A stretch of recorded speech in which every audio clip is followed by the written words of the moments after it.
Hello, everyone, and welcome to our event today. My name is Ryan Culp, and I am the Senior Director of Content and Community here with Brand Innovators.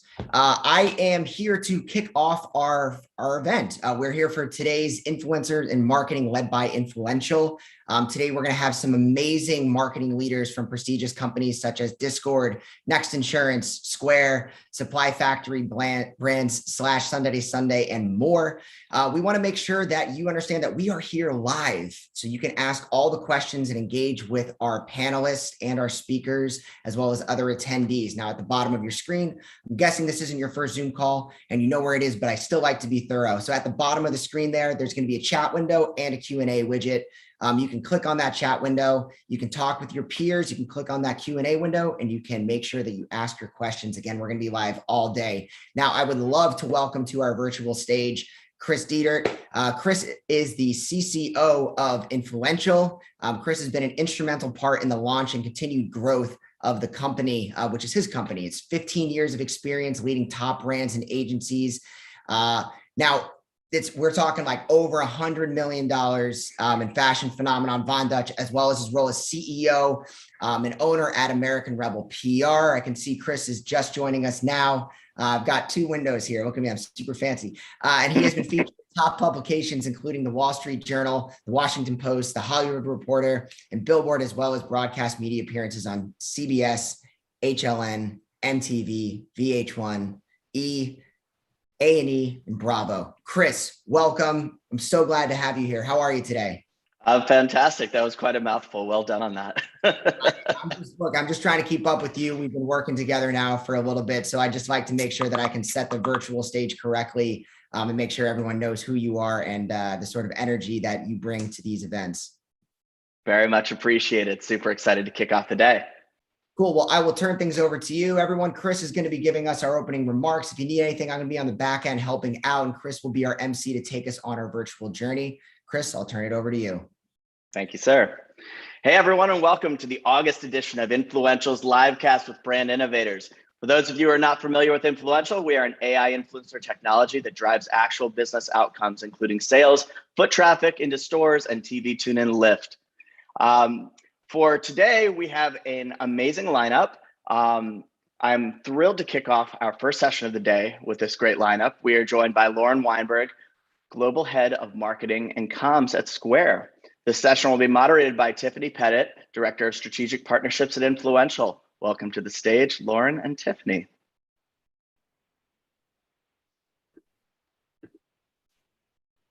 Do we transition? Are we here? Hey, Tiffany, you're here. Lauren's working on it. So fun. That was a mouthful. I'm here. That was a mouthful. I think I'm going to change that. It's too hard. Hey, Lauren, how are you? Good. How are you? Doing well. I like your neon behind you. I wish it was lit up. Too early, right? It's very bright. Yeah, maybe too much. Yeah. All right, ladies, we'll have a great conversation. Awesome. Thanks, Chris. Thanks so much, Lauren. Super excited. I just realized that we're the first of the day. So super excited to really kick this off. It's been a long time coming. So thank you so much for joining us.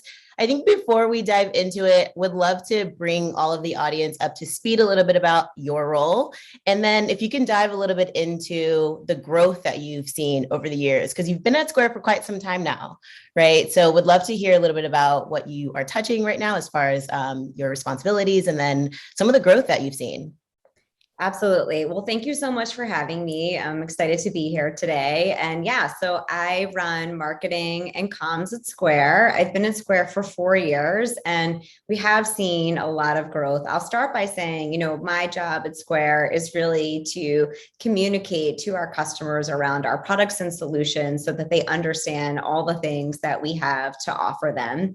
And we've grown a lot over the last 4 years. We're going internationally, we're growing and meeting the needs of larger customers. And I would say last year in particular was a really incredible year for us. I think we took a lot of of really strategic bets to show up for our customers and surface solutions that we thought would be critical to help them adapt during the pandemic. And it was an investment that paid off really well for us because we were helping them make the pivot to get online, to offer curbside pickup and delivery, to offer payment through QR codes, to do contactless payments. And we wanted to make sure that we created a lot of awareness around those tools and solutions. And we saw people that normally take around 3 years to make that sort of like tech forward adjustment in their business, do it in a matter of 3 weeks. So just a really incredible acceleration of businesses adopting more solutions and technology to help them start, run, and grow.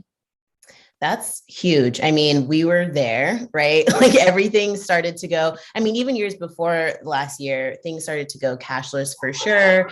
And then you start to see like what a huge need. Was that a puppy in your background? Yes. I love that. I mean, it's like, it's just uncanny every time I'm on some type of live webinar that my dogs bark and someone rings the doorbell. So sorry, everybody. No, I love that. It's like puppy bombs and baby bombs. I'm here for like always.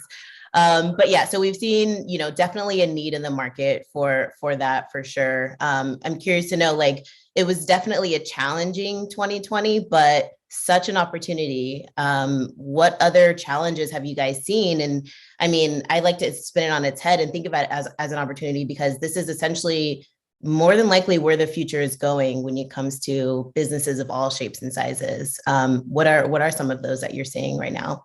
Yeah. So, I mean, obviously, I think initially during the pandemic, for businesses that were shut down, the initial challenge was really around adapting, but also just, I think we thought about how can we provide relief to our customers? So we knew that, you know, being shut down would really hurt a lot of these businesses. Cash flow is probably their biggest struggle overall. And so some of the things that we did initially were refund some of their SaaS fees and just try to think of ways that we could provide relief. We changed a lot of elements in our roadmap in 2020 to accommodate what we were seeing in terms of like needs from our customers. And another example is we started to offer PPP loans, which were being offered through the government, but making it easy for our customers to access PPP loans through our platform. And then I would say just in general for business owners, like the challenges are capital and cash flow management. And so those are areas that Square has been invested in for a long time. And I would say like lots of exciting movement in that area for us this year as we really start to forge into our banking capabilities and solutions. And I would say like everything at Square, our goal is really to make things easier for our customers, to put everything all in one place, to just take friction out of the system. That was really the ethos of how the company was started. And so it's really about removing barriers. So if you're running your business on Square, you can now do business banking with Square, and it just makes it easier for you to be able to see everything all in one place. You get access to your money really instantly if you need to use that money for business expenses. And so I think those are the things that we see are really challenging, but business owners are really busy. They wear multiple hats. You know, they start their business for one reason, but then they end up becoming the CEO, the CFO, the chief legal officer, and there's so many things that they have to contend with. And so we're always focused on how do we kind of just give them time back in their day so that they can spend time with their families and so they can get back to doing the things that they love about their passion and craft. I love that you say it like that, because I feel like it, one, also comes across in your sort of like design and you know, packaging and everything that you guys put out there from a visual standpoint. I was thinking about it earlier and I was like, you're really democratizing financial savviness, I want to say, and like empowering individuals, again, all sizes, to really take control of their businesses in their respective ways. So, I mean, that's awesome. Love to hear that. I want to dive a little bit more into research. So there has to be a huge function of research in the work that you do. I'm sure that there might have even been new insights from last year that you guys are now considering moving forward and thinking about behaviors and, you know, things like that. Curious to know what kinds of research matters the most to you right now. What does that research process look like for you and your teams? Tell us a little bit more about that. Yeah, I mean, I love this question. I think not only because my background is really in research and insights, but also because at Square, I think we're always putting that customer lens on everything that we do. And it's something that I love about the company, but that to your point, became more important than ever in the last year. And so one of the things that we introduced at the start of the pandemic was just doing a monthly pulse check-in with our customers. In the very start of the pandemic, we wanted to like just gauge where they were at and how they were feeling. And I think what we try to do is make sure that our tone and our messaging is reflective of like where they're at. And so early on, it became critical for us to do that because different parts of the country were in really different stages of shutdowns and lockdowns. And we wanted to make sure that we were being like respectful and acknowledging that, but also not being too alarmist in some of our earliest messages to our customers. And then I would say like over the summer, there's been, I would say prior to sort of this new kind of like uptick in the Delta variant, there was a lot of excitement about things going back to normal. And we checked in with our customers again, and I think that they were cautiously optimistic. And so while I think everyone as consumers was feeling really excited to sort of get back to normalcy, I think a lot of our customers were still feeling concerned, around just what the path forward would look like for them. And so we do constant check-ins with customers. We've also are always evolving our messaging strategy, our design systems. And so we also check in with our customers to make sure that those new design systems and those messages are resonating with them. They understand what we're trying to talk about. And then I would say, we also like kind of keep a pulse of customer perceptions for Square, for our competitors, and especially as we start to enter new markets, we really want to make sure that we understand some of the perceptions, the cultural nuances there. And so there's quite a bit of ongoing brand tracking, customer satisfaction surveys, and just constant ear to the ground in terms of what our customers are feeling and thinking. Got it. Yeah. Again, makes a lot of sense. So exciting to see brands that are growing so rapidly still be able to have like pretty direct, conversations or interactions with their audiences and be so quick in adjusting based on what they're seeing in the market too. So, that's just awesome to hear. It leads me to think a little bit more about, given that interaction with customers, influencers who are at times, I'm sure that if you've worked with them, they might have been customers themselves. I'm curious to know what is the role of influencers and how have you guys worked with them? Have they been sort of a more upper funnel tactic for you, maybe more bottom of the funnel? Tell us a little bit more about that.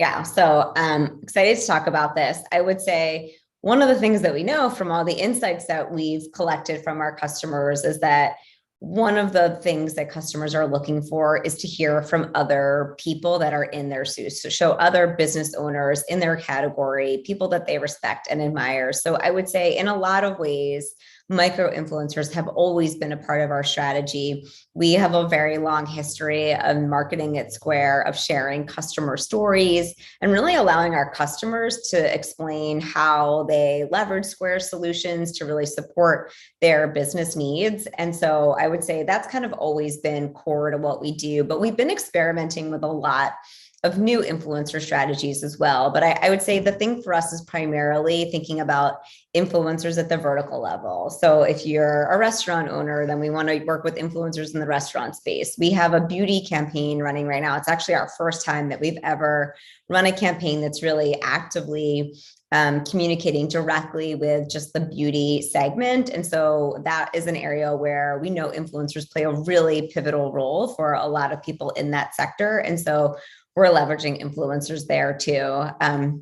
Obviously, you can't talk about influencers without talking about TikTok. And so we've definitely been experimenting with influencer strategies on TikTok too, and really just using TikTok influencers who are also business owners and trying to see what really sticks there. And then in terms of your question of where I see influencers falling, I think it's in the funnel. I would say probably in two ways. I think it's upper funnel for sure. I view influencers as an opportunity for us to reach customers who may not be seeing some of our other messaging. Would say secondly, it's really a mid-funnel tactic. And so we know that our customers really trust other business owners. And so I think that our influencer strategy plays a key role in just driving further consideration. So somebody may have heard of Square, heard about our solutions.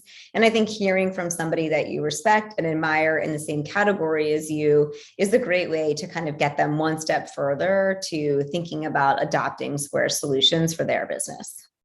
Got it. I mean, speaking our language, we love that. I love to hear that other brands out there that are sharing that same sentiment. People trust people when it comes to influencers. I don't think that they're going anywhere. The market's only becoming, even bigger in the influencer world. So good to know that you guys have a strategy for them, sort of, or a place for them in various different strategies that you guys are taking on. You mentioned TikTok, of course. It makes me think about creative. And I'm a little bit, so we can talk about this in a couple of ways. I'm curious to know, like, creative when it comes to your work with influencers. What does that look like? And is that process maybe different from some of the other marketing tactics that you guys have in play? Yeah, I mean, that's a great question. And I would say definitely the creative strategy for working with influencers is much different than our creative strategy when we're kind of putting out a really polished asset that is going to go on to other media channels. And I think ideally, when it comes to influencers, we want them to feel authentic. And so I would say we're much more hands-off in that process, right? And so we feel like, these influencers are used to talking to their audience. And so we want them to talk to their audience in the way that they usually talk to their audience. And then we're really just giving them a couple of like guidelines. And I think we also, you asked this question earlier, but we're really looking for influencers that are using our products and solutions. So it should just be really easy. We have our community groups at Square, and we have customers who we call like super sellers. And they're basically just like our most loyal customers. They love talking about Square. They have a big following. And so for them, it's really just like most of the time they're just doing this organically, being influencers for us, which is amazing. And so I would say it's definitely a different creative process. And it's still nascent for us, if I'm being honest. I think there's a lot of opportunity for us to leverage influencers more going forward in our strategy. I think we plan to. And so we're trying new things and we're seeing what works, and we're working on measurement and all of the things that I think can make that type of strategy different than some of your other marketing tactics. Totally. Yeah. I mean, hear that. Is it easier? Has it changed at all, the creative process, knowing that I'm assuming you're working remote for most of the teams. I always envision innovative companies like yours, like there's a whiteboard, we have Zoom meetings, everyone's like ideas to the wall, but what has that process been like? What does it look like for you across your teams? Yeah. So, I mean, I think this has probably been an area that I'm most proud of our team for just being able to make this adjustment. And so early on, I think we really were sort of scratching our head, like, how are we going to produce new creative assets remotely? And I would say, luckily, there's just amazing technology that allows us to do that. And so we're able to literally observe what's happening on a video shoot from behind our computer screens, and just giving everybody the tools to be able to edit and make a lot of these changes that used to happen inside our office, to be able to do that at home. But I'd be lying if I said it wasn't hard. I think just even thinking about travel restrictions for us, a big focus for this year has been global expansion. And so, whenever we're going to a new market, we want to shoot assets in that market. We really want to be authentic. And that has been, I think, just really extra challenging, because a lot of times our teams can't travel there. There's all kinds of restrictions about what can even be happening and what's going on. And so for sure, I think we have had our fair share of challenges, but I would say overall, like, I think the team's been incredibly like nimble and flexible. And I think it's kind of introduced a new way of working for all of us that I think honestly is just really incredible. And I think 10 years ago would not have been possible. Yeah, totally agreed. It's like, even in hiring people on the team, it's like, can you be flexible? Can you change if a pandemic happens, for example, and, pivot? So that's good to hear you guys are thriving in that way.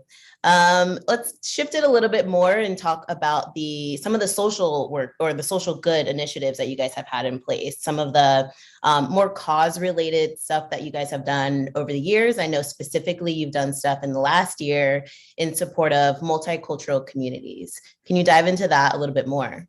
Yeah. So I'll start by saying that, I mean, we see just tons of diversity in our platform and the kinds of businesses and customers that we serve. And so first and foremost, we want to make sure that we're representing that diversity in every asset and everything that we do. And so that's kind of like a table stakes thing for us.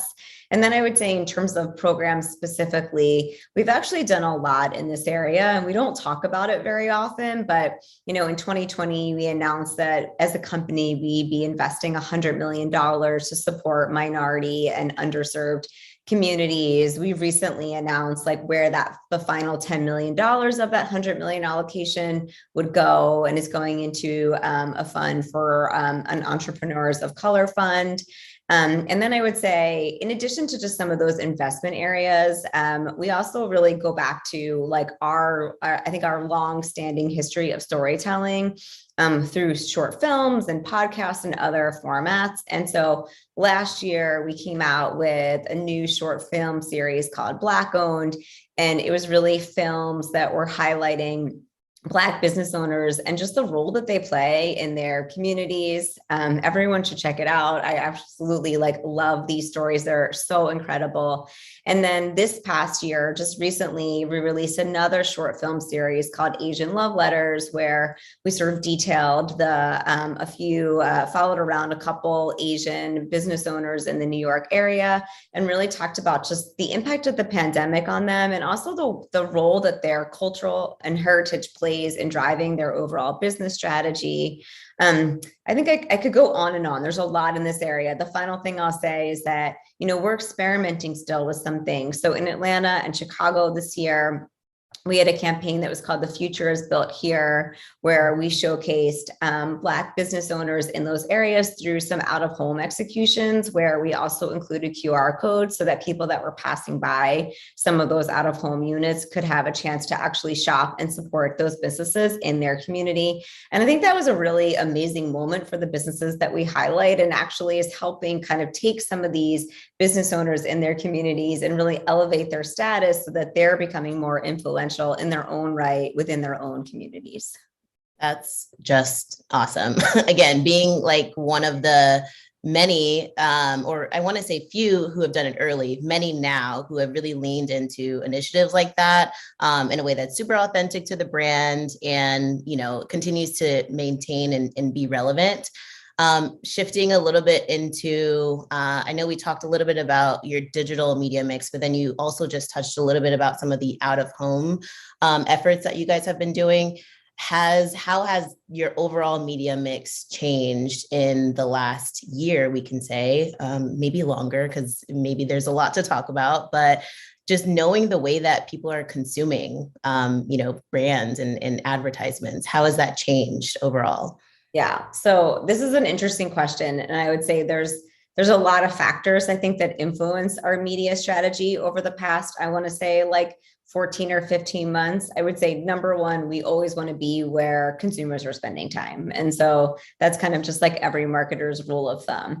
The additional element I think that we really had to consider during the pandemic was just flexibility. And so, we've always been very heavy in a lot of digital channels. I would say probably in 2020, we started to lean into some more traditional channels, thinking about out of home and television a little bit more, which is something we hadn't done historically. During the pandemic, we definitely wanted the flexibility. I don't think we've ever any brands, not just Square, had to move faster than we did during COVID. And I always say we had to move at the speed of culture, which is really hard to do. And so when you're doing that, I think we just needed more flexibility than we normally do. And then I would also think everybody was home, everybody was sort of consuming digital content. And so we really heavied up. in those areas. As people are starting to get back out again is when we start to think about like some out of home and some other more traditional channels and executions. I think we kind of keep thinking about experiential and when do we start to do some in-person activations. We were thinking that was going to be soon. Now we're thinking that's probably going to be a little bit later. And so I would say the name of the game in the last year and a half has been just flexibility. So having channels that are flexible. So I think pivoting towards places where people are and then trying to ensure as much as possible that we have the flexibility to move things around as needed, given just the constant change that was happening, felt like every week back in early 2020. I know. I feel like I think we did a couple of these last year, and the question always was like, how far in advance are you planning some of your marketing tactics? Like, is it a year? Is it 6 months? Is it weeks? You know, some were planning days in advance. Has that changed as far as like how far you guys are looking into the future? Is it all of the above?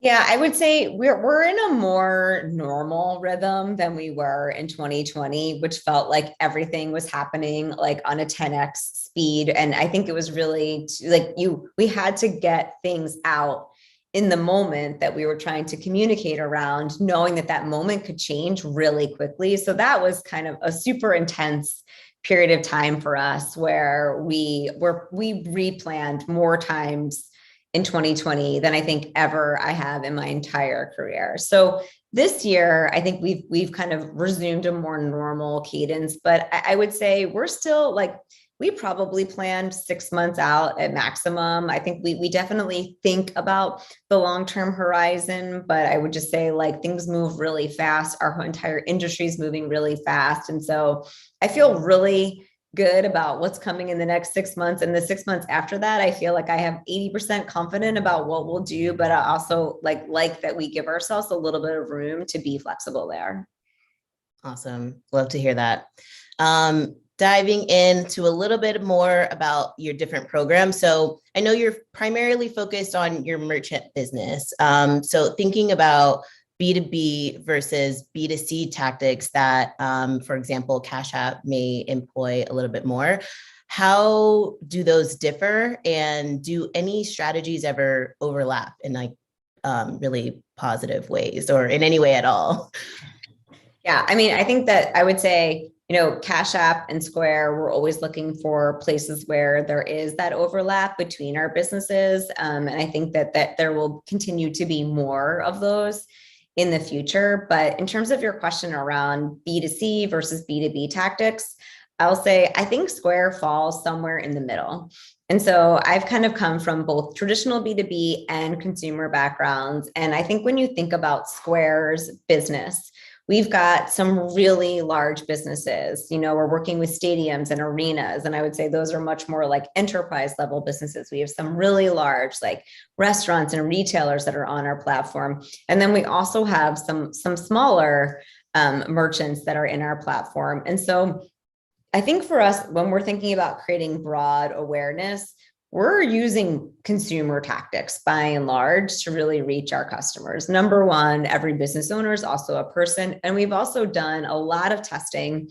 And what we found is that when our ads are showing up in more like general entertainment and sports content versus like very specifically targeted business content, that they tend to do a little bit better. And so where we want to be broad, we're definitely operating much like a consumer brand in the places that we show up.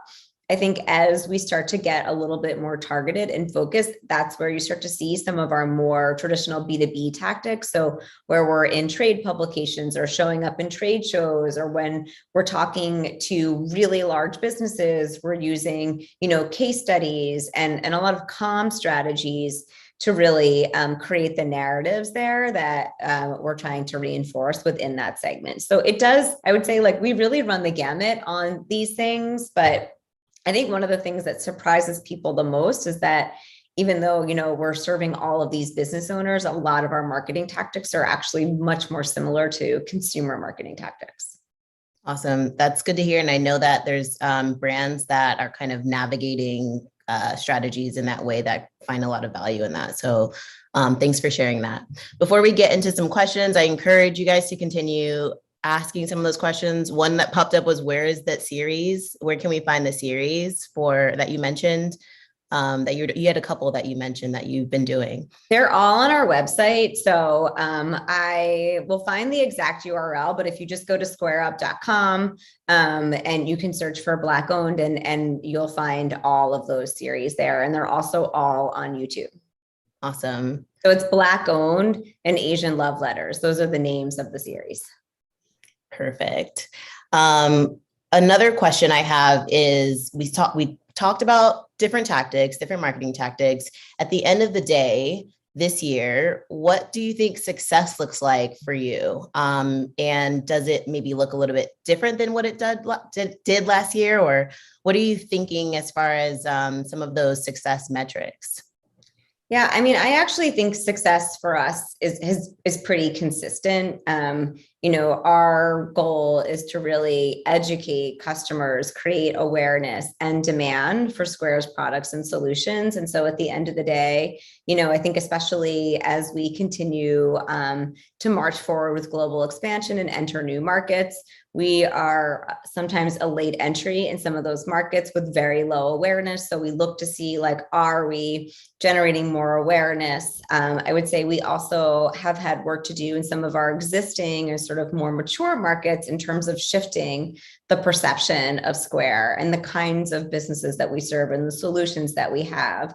And then I would say primarily, we're looking at, are we bringing customers in, and are those customers more valuable than the customers that we've brought in the past? And that's sort of the main metric of success for us. But I think at the end of the day, our strategy is all around creating more awareness, to create more demand, to really educate the market on all the ways that we can support those customers. Because if they come in with a better understanding of everything that we offer as part of our ecosystem, then they are more valuable to us. They are also more likely to attach to multiple products within our full suite of solutions.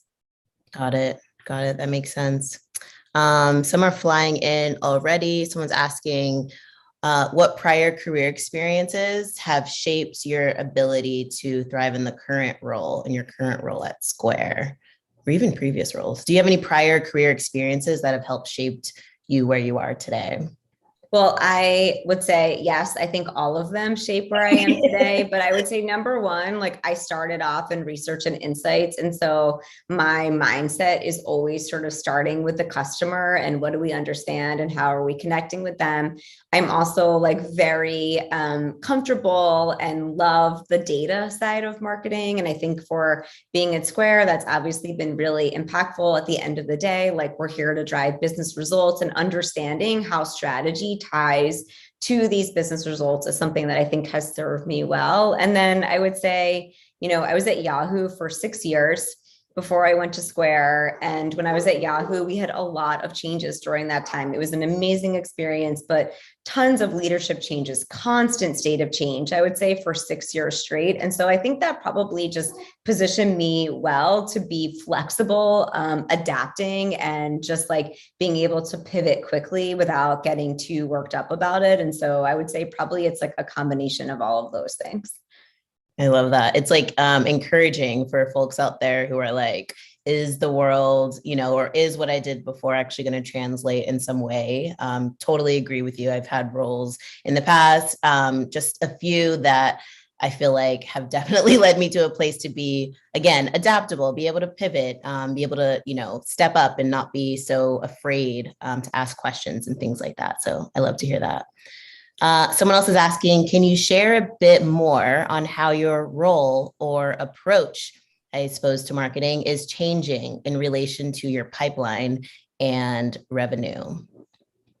Yeah, I mean, I think that probably the biggest thing there is I think we're attracting much more larger merchants and customers. And so that does change both our strategy. I think when Square first started, we didn't even have a sales team, and we still see that. I mean, I think the idea behind Square is that it's easy. It's really easy to use and get started. I always say, I one time went to my son's second grade class, and did a presentation on what I do at my job, which included letting them all like kind of create their own business and actually go into our point of sale system and like create inventory items. And so it really is that easy. And so I think, by nature, Square started like very simple, easy, and allowing businesses to just onboard without having to talk to someone in sales.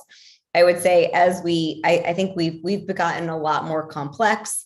We have more complex businesses coming in. And so it has changed the way that we market. We're doing more lead generation. We're doing a lot more like really, I think with comms and the narratives that we want to share and really trying to shift that perception, attract larger businesses, which I think is kind of getting us more into that more traditional B2B marketing sort of enterprise kind of types of strategies.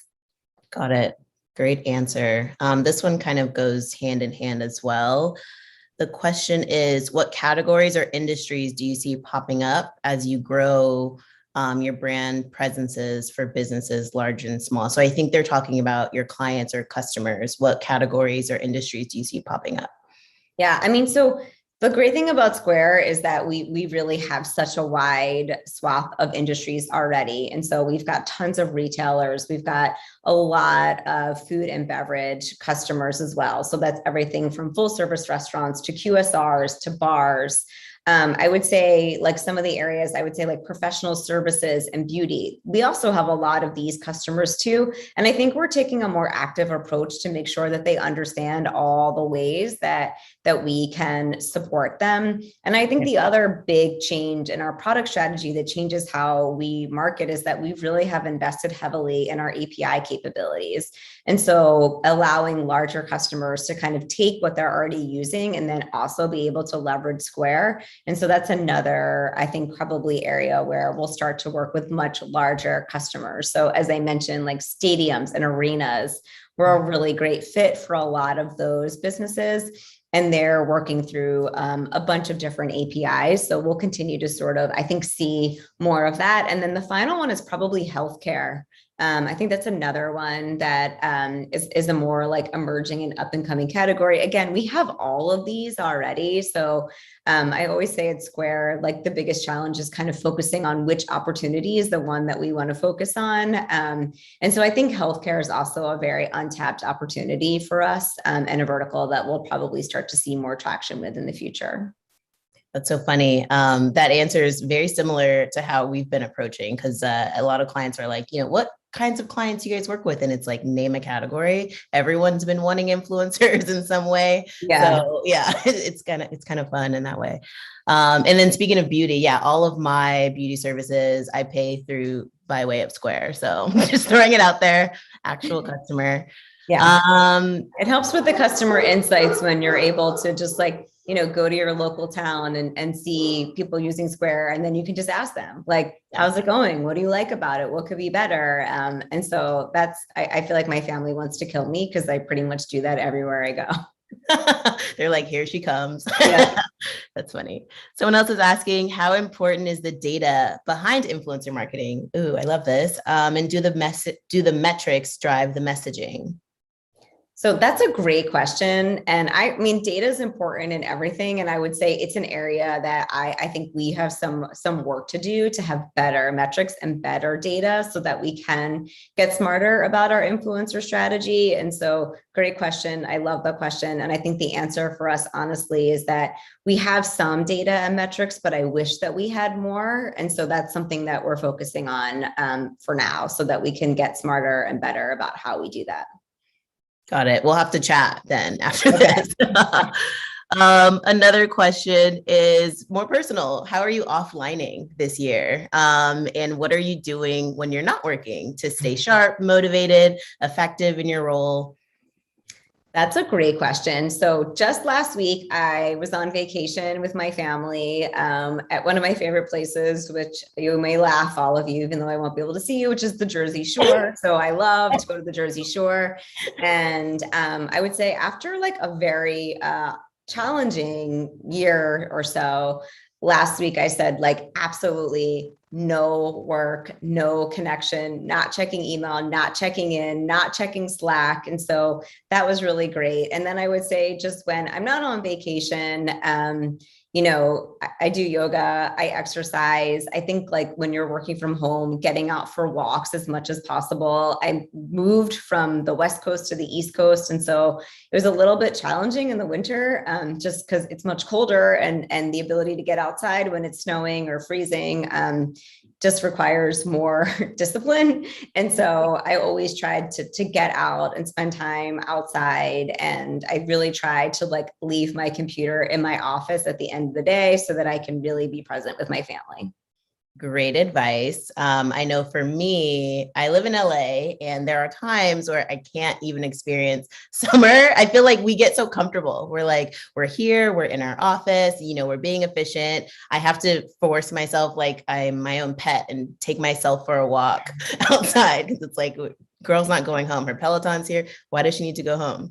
Yeah, that's true. I had a phase in the winter where I was like, I haven't left the house in a long time. I go into my basement and I do the Peloton, then I shower, then I go to work, and then I go and I like make dinner with my family. And then by the time it's the end of the day, I'm like, I haven't gone outside today. And that's why I said, now I really make it a point of getting outside every single day, because I just think mentally it's really important to breathe fresh air and change your environment. Tell us more. I love that. And totally agree. Another question on the influencer front too, a little bit. How do you balance macro influencer campaigns versus micro influencer campaigns?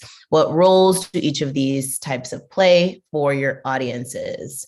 So I feel like you've touched on it a bit on how you work with both, but maybe dive into a bit more. Yeah, I mean, I'll be honest that I think we've done much more extensive work with micro influencers. And so we haven't done a ton with macro influencers. Cash App does a lot with macro influencers, and they're very successful at doing that. And so I think it's tricky for us. I'm not against it. I think we just need to figure it out more. But I think because we're trying to be very like vertical specific, and we want to make sure that the people that we're using as influencers are credible business owners, it just lends itself to us using more micro influencers. But I think there's definitely room to expand to leveraging just bigger influencers even within those categories. Yeah, totally agreed. Someone else is asking about co-branded partnerships. Have you explored co-branded partnerships, and are you open to them? If so, which brands would you consider? maybe what categories, if you don't want to give everything. So we are definitely open to co-branded sponsorships. And I won't say which brands, but I will say how I would think about it, which is I think that, when we think about this area, and I would say it's another area that I think we'll start to do more with in the future. I think we're thinking about brands that have very similar interest to ours. And so we're looking for additional distribution and brands that have similar values, and where like that co-branded partnership will really be accretive to our brand position and message. And I'll give one example, which is, during the pandemic, I reached out to Adobe and said, we should probably do some stuff together, because we've got all of these business owners that are now making this pivot from physical selling to online selling. And you've got this huge network of designers who could probably really help. And so how do we start to pair those together? So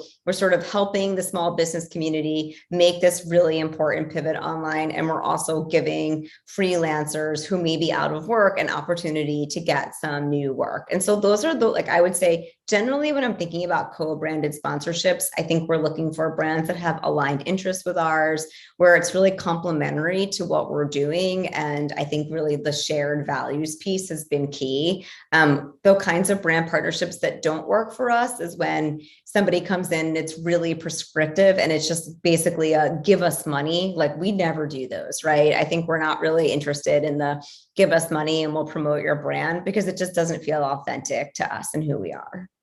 100%. I love that. And the times where two brands that, I mean, from a consumer standpoint, if there's two brands that end up colliding in some way, it always like, I mean, maybe it's from a marketer's perspective, but from a consumer perspective, I'm excited. Like I am thrilled. Like I thought you guys should meet. It's like getting your two best friends from like different categories. You may not know them as intimately, but you definitely consume them. And so to have them meet, I feel like is awesome. Yeah. Someone's asking, what do you focus on come holiday? Anything you can let us in on? So it's interesting for Square, but the holiday time. So I would say, obviously, the holiday time is a really busy time for our customers. And so I would say, I think we're focused on making sure that our customers have everything that they need for the holiday time. But for a holiday, from our standpoint, we tend to be really quiet during that time. It's probably one of the quietest times for us because is the busiest time for our customers. And so they're probably not in the mindset of adopting new solutions or making any changes. And so we definitely we do some thought leadership work to really just like share trends and promote ideas around the way that people will be shopping and the ways that small business owners can really be present for their customers. So a lot of what we do is really geared towards helping them get ready for the holidays versus holidays being a really important time for Square from a marketing standpoint, if that makes sense. Totally makes a lot of sense. Yeah, that's perfect. Someone's asking about LinkedIn, and do you view it as a key marketing channel? Do you think it's going to be an effective channel? Well, we can just leave there. What do you think about LinkedIn? Yeah. So, I would say are always testing on LinkedIn and I would say it's not probably one of our biggest channels, but as we get into lead generation and thinking about that, we've actually are seeing that we're having a lot of success there as we start to really like flex our muscle into paid lead gen. And I think the more LinkedIn supports small business owners, the more Square will be present in that channel. Like I said, like we're going where our customers are. And so, and I think LinkedIn has been doing a lot more in that area. And so we'll continue to test and experiment. And, we're extremely data driven. So if the data supports it, then we'll continue to invest there. Love that. Only if it makes sense, y'all. Okay, cool. Awesome. Well, thank you. Hey, Chris is interrupting again. It's fine. That's what I do. I'm always here to ruin the party. I'm telling you, they need like a smooth transition and then like elevator music or something. Exactly. Yeah, make it like an award show playoff music. Yeah. Well, thank you, Lauren. This was great. Time flew by. Thank you so much, Tiffany. It did fly by. Thank you so much. So enjoy the conversation. Thank you for having me. Also, a quick question before you run, Lauren. So you guys made a $29 billion acquisition of Afterpay, which I found mind blowing. Like, whoa, what does that say about the buy now, pay later, like way of doing things? Like, what is your company's statement on that? And if it's too early to say so, please, yeah, feel free to dismiss that. I mean, it's a little early. I'll just say that we're very excited about this. I think that we see like customers really, really wanting to engage with buy now, pay later solutions. And so we just see this as a complement to everything else that we offer. So consumers want to pay that way and businesses want to be able to offer that to their consumers. So I think in a lot of ways, like it's a perfect marriage of our brands to really be able to offer that. And so on the consumer side, Cash App is a great fit for enabling customers and enabling more discovery of businesses through that platform. So we're super excited about that and what it unlocks for both our merchants and also our consumers. Great. Well, congratulations on it. It's Thank funny. you. My wife always goes to me, why did you do that? Why did you defer the payments? And I said, because it makes me feel better. It's really the bottom line. Because you can. Yes, exactly. I want the money in my bank account that much longer. Yeah. Awesome. Well, thank you so much, Lauren. It was an honor to have you on today. Tiffany, a great job as always. Bye. Thank you. Bye, everybody. Thanks, ladies. Well, that was a fantastic session. A big thank you to Lauren and Tiffany for joining us today. For our next session of the day, I'm going to be staying on stage to interview Rashi Rosenberg, our Executive Brand Director of Next Insurance. Welcome to the stage, Rashi.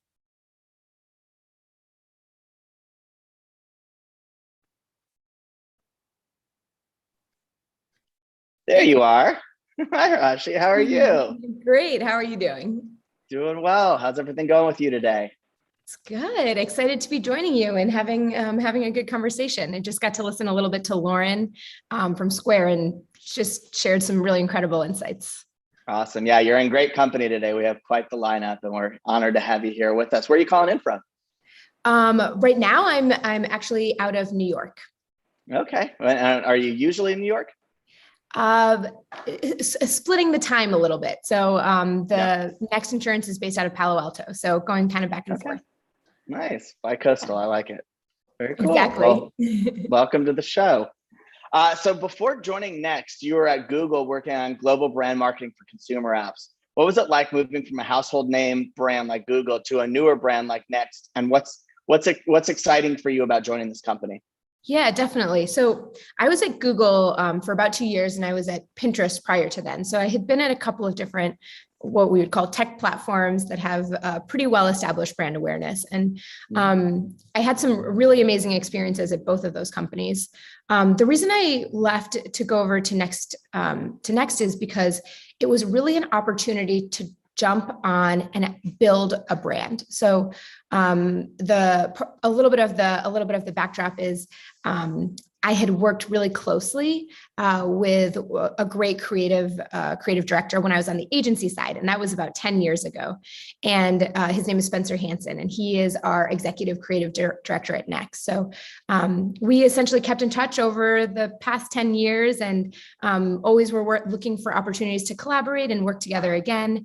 And he kind of showed up and gave me a little bit of the mission of Next. And for those of you who don't know, Next is insure tech. So it's new insurance, but it's working on innovating the way systems, small businesses specifically, get insurance. And what I immediately was attracted to about the business is that it felt more like a mission-driven company rather than a traditional for-profit business. The intention was to help entrepreneurs thrive. That is what we think of as the vision at Next. And everything we do is completely baked into lifting up that small business. And so for me, being at more established brands, it was this opportunity to not only build the brand for Next, but actually help other small business owners build their own brands and figure out how to help their businesses thrive and become successful. And so that was just a really compelling opportunity. I think there's a little bit of time and place. We started talking a lot more about small businesses and the impact of small businesses on neighborhoods, on local communities once COVID hit.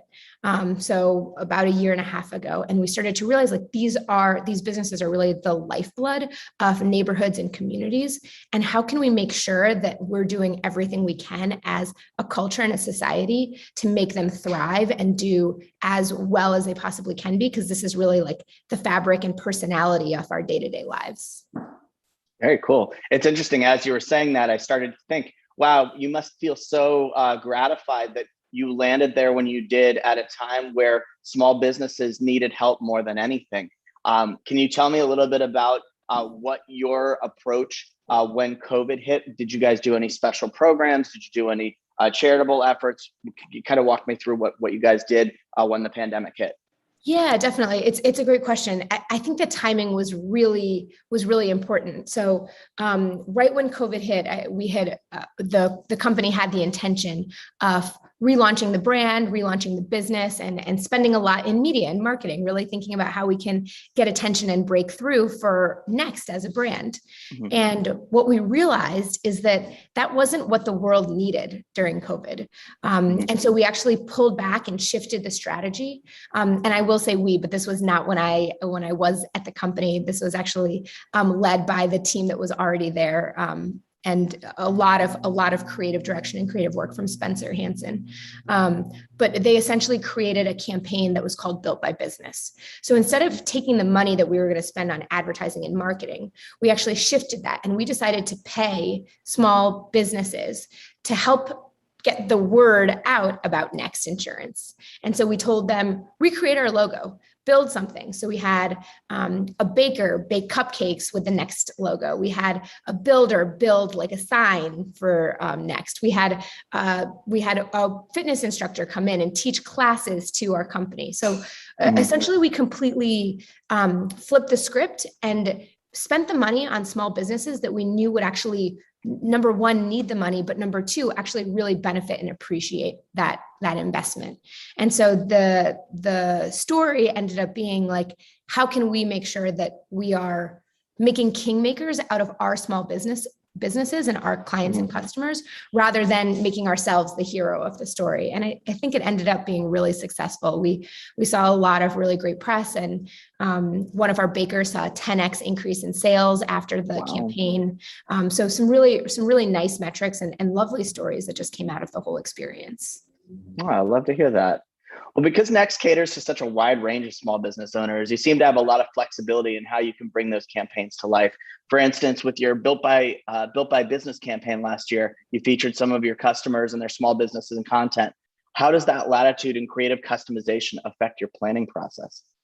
Yeah, definitely. I think it's giving us the right set of creative boundaries, right? I always say that with creative boundaries and creative restrictions comes more creativity, but it also allows you to focus a little bit more. And so we've been really paying special attention to making sure that whatever we do, we're using small businesses as the ethos, supporting small businesses and making them the hero of our story. That becomes the ethos of our brand. And so every decision that we make, how do we make it? So one of the examples that we've been talking about is whenever there's music in some capacity. So if it's our on hold call music, or if it's something else, we're making sure that we're hiring independent musicians as opposed to like a big production company or something like that. So it really goes all the way from the big to the small in terms of the way that we are developing our culture. And I think the thing that I'm really proud to say about it is that this is not something that's just happening in the marketing organization. This is something that happens end to end throughout the entire company. And it's something that we work really hard to maintain and make sure that we develop and kind of push forward. I will say sometimes it's not possible always to do all the things we want with small businesses. So whatever we do, we always try and make sure that we're paying attention to the details and really executing in a way that makes it feel like we are living the mission of helping entrepreneurs thrive, and we're not necessarily just speaking out of one side of our mouth. Gotcha. Well, that also leads me to kind of like a follow-up question. Does this make things easier that you have like any number of creative angles, or is it more difficult at times because there's so many different avenues to review and consider before locking in a plan? I wish it would make it easier, but I don't think that that's how I would articulate it. I think that more than anything, because we stick to it and because we believe it's so part of our story, it helps us add complexity. Sometimes it's hard. Sometimes it's really hard because we have to creatively think about how can we make the right decision and make sure that we are supporting the small businesses that we want. Sometimes it becomes logistically a little harder for our team. We have really wonderful producers to make sure that we're sourcing the right businesses and the stories that we believe in, whether that's women-owned businesses or Black and Brown-owned businesses, that we're really thinking about like who are those business owners that we feel like have the right story and really represent what the Next brand stands for. So I think it adds complexity, but I also think at the end of the day, when we think about, we're still a young brand, we're building our equity, we're really trying to help people understand who we are, and we're trying to define what we stand for. I think in that way, it makes it a little easier, because in that way, we really do have a very true core and a very true north of what the brand is and what the brand stands for. And so while logistically and from a production perspective, sometimes it's harder, from a understanding what the brand equity is, it becomes easier because we have like that really strong foundation. Yeah, I can assume to some degree, you know, the harder road and the road less traveled is a little bit more rewarding in the end anyway. Fingers crossed that's the case. That's what we're hoping for. Love it. So Next was highlighted by Forbes on their 2021 list of most innovative fintech companies. Can you tell us a little bit about what it's like working for a company that's still in relative infancy, being founded only 6 years ago in 2015, but that it already has such a strong product offering and team behind it and very big plans for the future?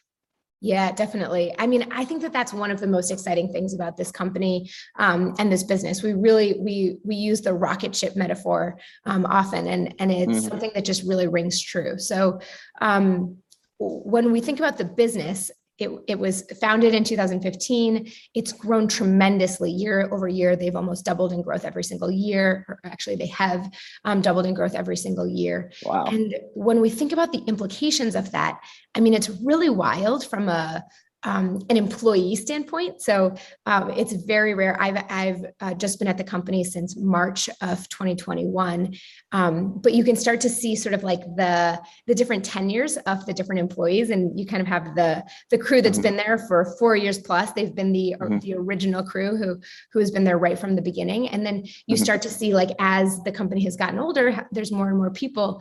But what I think is what I think it's yielded is, with that incredible growth, the company still is most excited about fresh, innovative ideas. There's this like very rich culture, and that is really led and trumpeted and supported by Guy, our founder and CEO, who talks about making sure that we're allowing entrepreneurs thrive and facilitating that. But it comes through in terms of like how hungry people are to come up with new ideas and fix broken processes and do all of that. So it's an interesting phase of the business where we really are scaling. And so we're going from every individual person having their hands in every part of the business to making those processes, to scaling up a little bit, to being more deliberate about making sure when you do a project, that project has wide-reaching implications and can be something that scales a very large business. And so you'll really see it in the talent and the employees that we have at Next, where people are thinking big, and that type of thinking is encouraged. We have the opportunity to say, like, you as an individual can still shape the company culture, and you as an individual can still make a really big impact on the business. And for me, that's something that's very special. And I think it's a very special phase of growth that we're in that allows us to be able to have such dramatic impact on the work, but then also be able to have a certain set of resources so that we can make those changes happen. Nice. And for you being only 6 months into a job and starting in a pandemic, what is the collaboration? I mean, you really seem to speak so positively of the rich culture that your company has. What's that been like for you to assimilate? And then also, like, do you guys have aggressive plans to get back into offices anytime soon, or are you guys kind of in a wait and see sort of mode?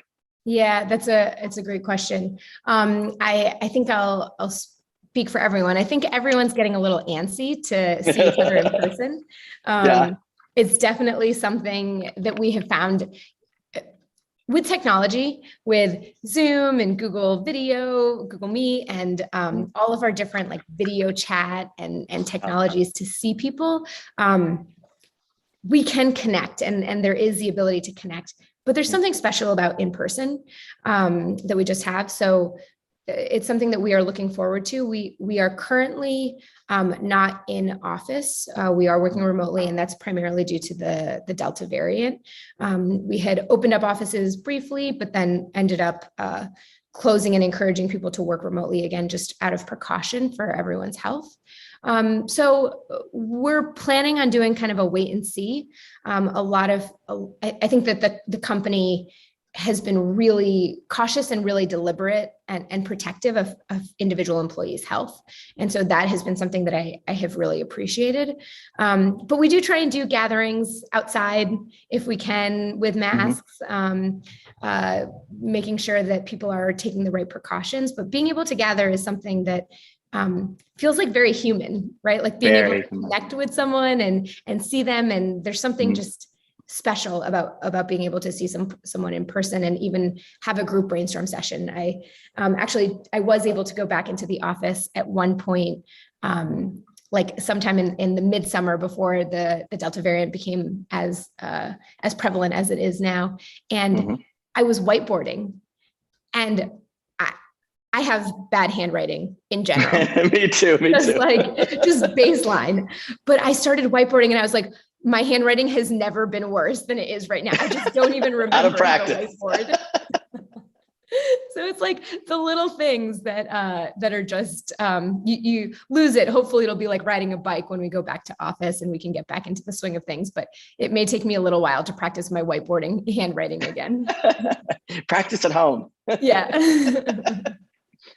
So the company's seen exciting increases in growth and evaluation, bringing in hundreds of millions in fundraising this year. As Guy Goldstein, Next co-founder and CEO, noted, a chunk of those funds will be used to go big on marketing campaigns to capture more of the very fragmented small business insurance market to become the Geico of small business in the United States. What excites you most about this vision and all the work that needs to be done to accomplish it?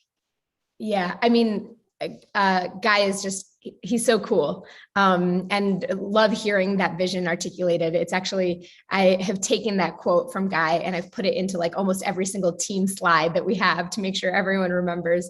We need to be punching above our weight class when we think about a brand like Next. We want to have outsized impact, and we want people to understand and know who we are. And so it's really important for us to think about every single thing that we do for the external world and how we're smarter, we're more interesting, we're wilder, we're more out there than any other brand, so that we really get that attention, and so that we can bring that attention to the small businesses that we're helping and we're serving.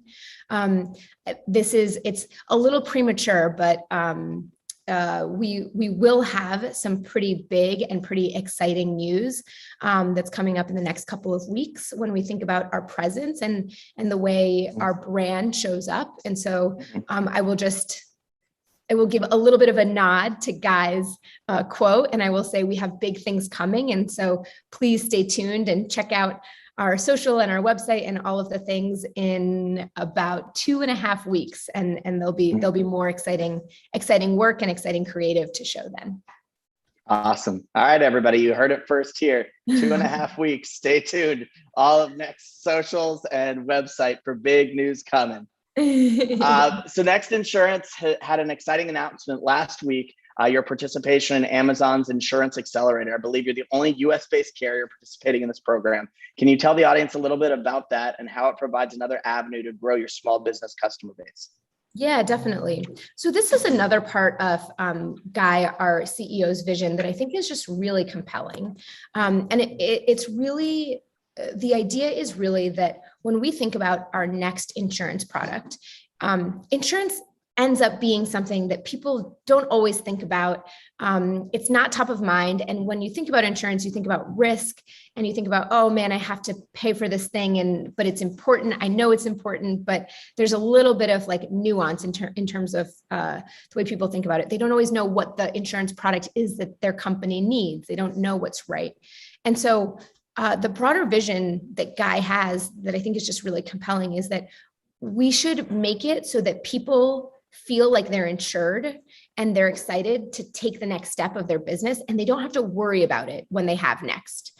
And so we really believe that our digital insurance products are easily embedded into software systems, the software systems that all small businesses use. So Amazon, the Accelerator, is just one example. We also have a couple of other really interesting partnerships that we've baked in. One example is Toast. Another example is one with actually one that we're still working on, so I won't leak it quite yet.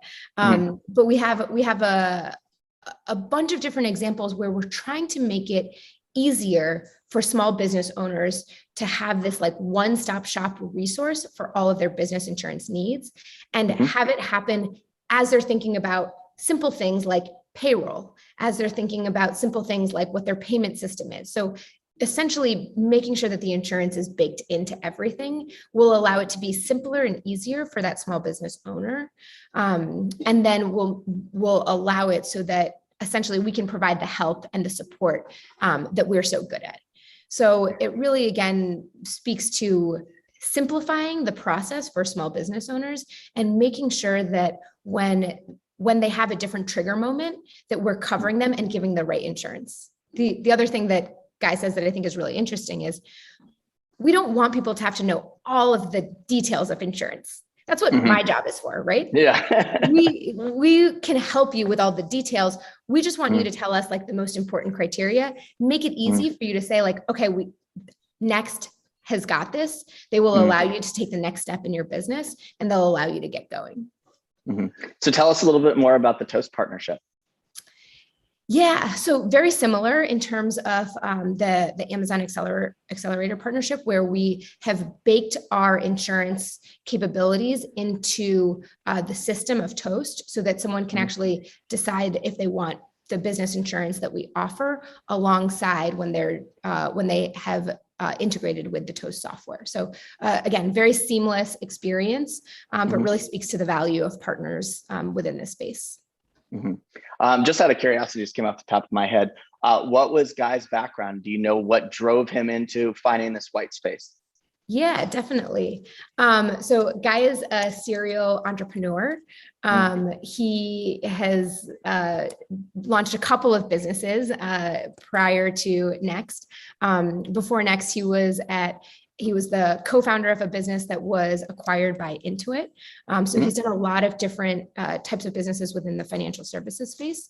And I think that what's really interesting about him in particular is he has a great way of speaking about the mission. I mentioned earlier on that when I joined Next from Google, it felt like I was joining a mission-driven company. And I think that really comes from the heart and soul of the founder and the CEO. He has such a passion for helping entrepreneurs thrive because he himself was an entrepreneur. And so being able to make it simple and easy for that core audience is his biggest priority. And it's something that we work to help develop experiences for across all parts of our business. Super cool. So last month, Next launched their first ever sweepstakes, encouraging small business owners to showcase unique photos or videos of their business for a chance to win $5,000 and a chance to be featured on your social accounts. There's a unique twist as you encourage them to tell us you're a small business owner without telling us you're a small business owner, which is such a popular theme in social right now. How have the submissions been thus far, and what can we look forward to from this campaign in the months ahead? Yeah, definitely. So this is a fun one that we developed with our social and content teams. And it was really, it was really our way of jumping on a really popular trend. Like we're seeing people on TikTok, on Instagram Reels talk about this. There's really great video content that's already come out from it. And we were just excited about the opportunity. Like one of the uniting elements that we see for our small business owners is there's just so much pride in doing what you love and having control over the work that you do. And we wanted to give our audience an opportunity to show that off, to kind of brag a little bit about like what you've accomplished. And so I don't want to give any details away. I was able to look at some of the submissions. We've gotten a pretty impressive amount of submissions, all things considering. But I think that even more than the volume of submissions is the creativity that goes into it. We have like a couple of people using different filters and video styles. So you can see like one person who's wearing like 10 different hats in their business, and they go and do videos of all of those different types of projects or parts of the business. Like this one guy, he's the CEO, the founder, the secretary, the cook, the marketing guy, and you can see all of the different props that he has for each part of the business. So it's been really cool to be able to see, number one, the creativity, but also see how many different types of businesses are there and are really backed by the power of Next. So that's been a really fun campaign. More to come there, but we'll continue to work with influencers and kind of think about our social channels to see how we can make sure to continue to push the campaign. And if anyone's watching, is a small business owner, please submit because we love to get your content and love to hear your story. So tell us what the deadline is and when we can start to expect to see some of this content out live. Yes, the deadline is August 27th, and we're actually probably going to start putting some of the content out in the next couple of days. So you should see it pretty soon. Very nice. As someone who is a multiple times founder and somebody who started businesses, are I can imagine what some of these will look like. And I have a feeling that most of them will just be like very frazzled looking people. We have a lot of pictures of that too. Like, yeah. I love it. So tell me, I mean, obviously you guys are a young, nimble company, which affords you certain luxuries when it comes to marketing. Obviously, you don't have to do Super Bowl commercials. You don't have to do big planned out marketing initiatives. Do you guys find yourself on a 6-month ahead calendar? Do you guys find yourself doing things very nimbly at once? And what are sort of your leading social, or what are your leading media channels? Not that social is everything, but like, where do you guys really lean in? Yeah, definitely. I think we do have a little bit of flexibility because we are still a nimble business. And so we do believe in experimentation. So we have been able to be pretty flexible. We also have a really incredible team that just will always bring us innovation and ideas. Part of our marketing team is actually based out of Israel, and then the other part is based out of Palo Alto. And so we're able to see innovation from a lot of different pockets of the world, which I think just allows us to be smarter in terms of like the way that we think about tactics and the way we think about our strategy. In terms of our leading channels, we really do focus on where our audience is. So we haven't really been focused so much on our organic social strategy, although that's something that we're about to pick up a little bit more in the next couple of weeks. But what we really focus on is how we can get the right message to the right small business owner and make sure that that message is compelling with the right context. So when we think about that, that's happening on like the Facebooks and the Instagrams and the Twitters of the world. Previously, we heard Lauren talking a little bit about LinkedIn. LinkedIn is also an interesting place that we've started to think about and started to explore. TikTok is definitely a place we actually see. Both TikTok and Reddit are places where we see a lot of small business owner content. And that's a place where there's a really tight, active community. And I think that those two platforms in particular are really special because of the authenticity of the type of conversation. And also because we can kind of, again, it's sort of like the next MO to make sure that we're using our small business owners as the hero of our story.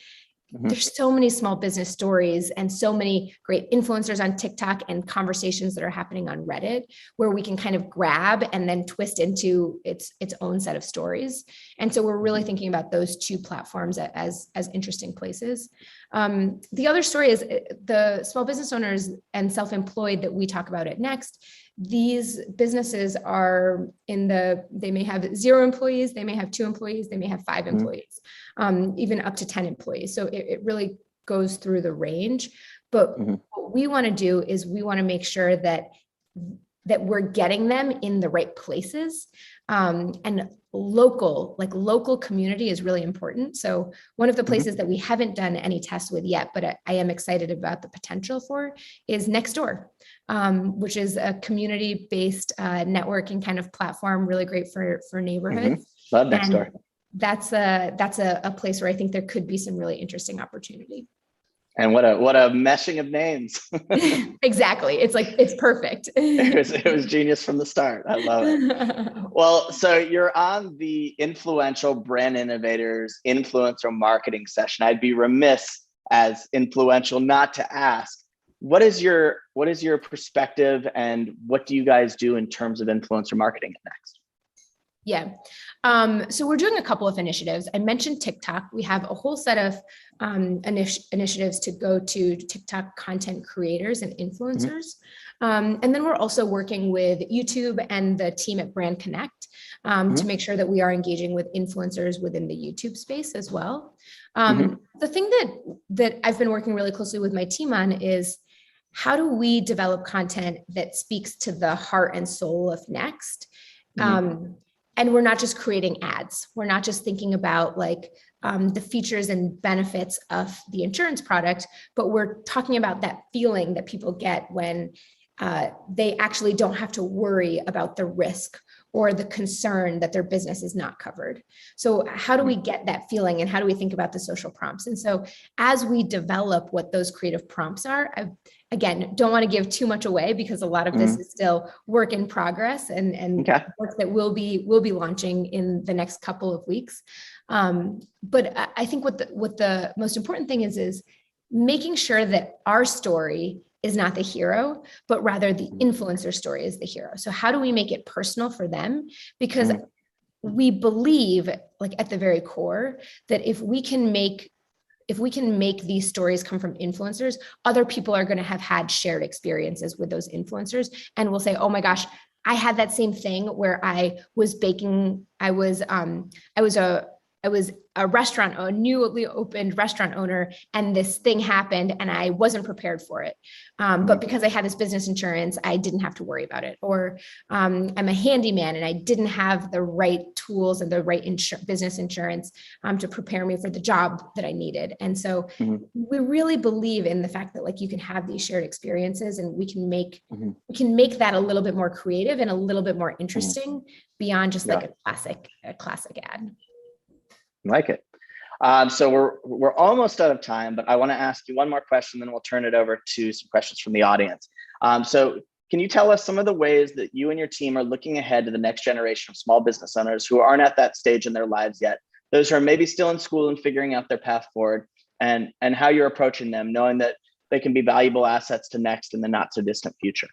Yeah, we're thinking about them already. So we have some really wonderful research. Our head of research is truly phenomenal. And what she has done is she has started to think and start to collect the different stories and psychographics and trigger moments of the younger generation. And we found a couple of interesting like key takeaways. So one of the things is that we find that a lot of the younger entrepreneurs tend to have a lot of different types of businesses.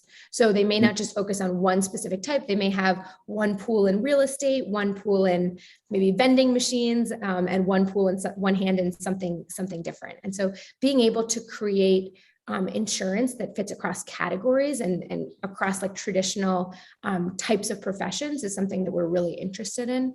We're also really thinking about like how people identify. So sure, you can identify as a small business owner or someone who's self-employed, but do they also identify as a woman-owned business or a Black-owned business or a brown-owned business? So how do we think about those different kind of sub-communities and make sure that we're creating safe spaces and the right resources for those individual types of people?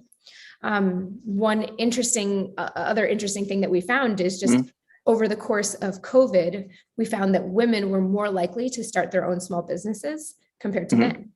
And that was really because women as moms, as a kind of like this independent group, they were just more likely to need more flexibility over the global pandemic. And so that's something that we're starting to see and starting to explore is how can we really support all of these new women-owned businesses who have just gotten their start during the COVID time.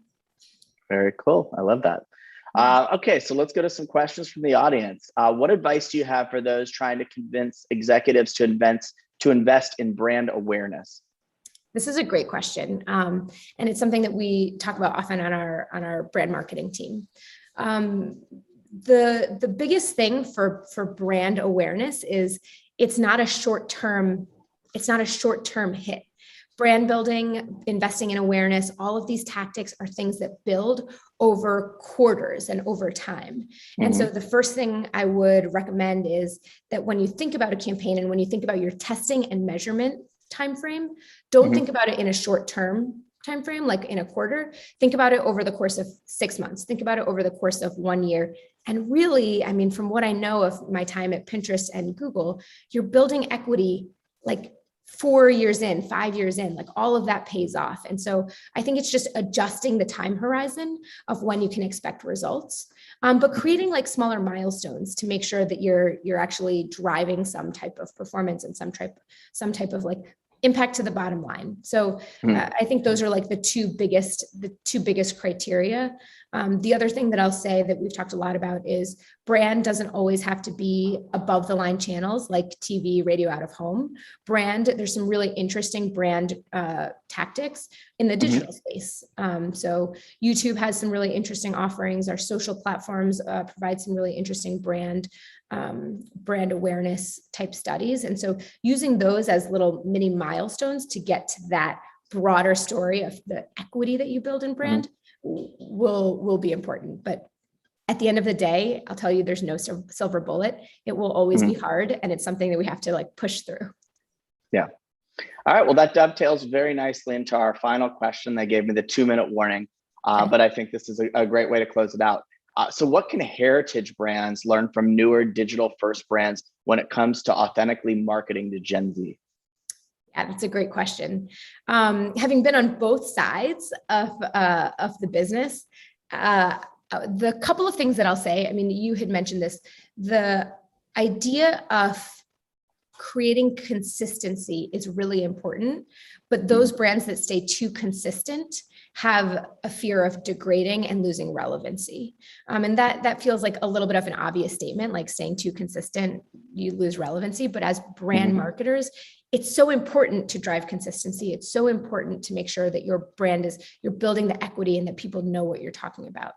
But creating frameworks so that you have places that you can flex in and out. So like, when we think about our TikTok strategy, when we think about how we're showing up there, we want people to recognize our brand and the beautiful look and feel that we have on Instagram to be replicated on TikTok. So how do we create those like pockets where we're able to essentially break the mold, but still do very, very brand centric things. At Next, we believe that like small businesses need to be at the core of everything we do. We make sure that happens, whatever the channel is, but we allow the format to be different. We allow the look and feel to be different. And I'll just go so far to say, like, I think that that's a really interesting question. I also think the flip is interesting, which is what can new brands learn from some of the heritage brands? So true. Yeah. Because there are some things that like you kind of feel like, oh, that's a heritage brand, and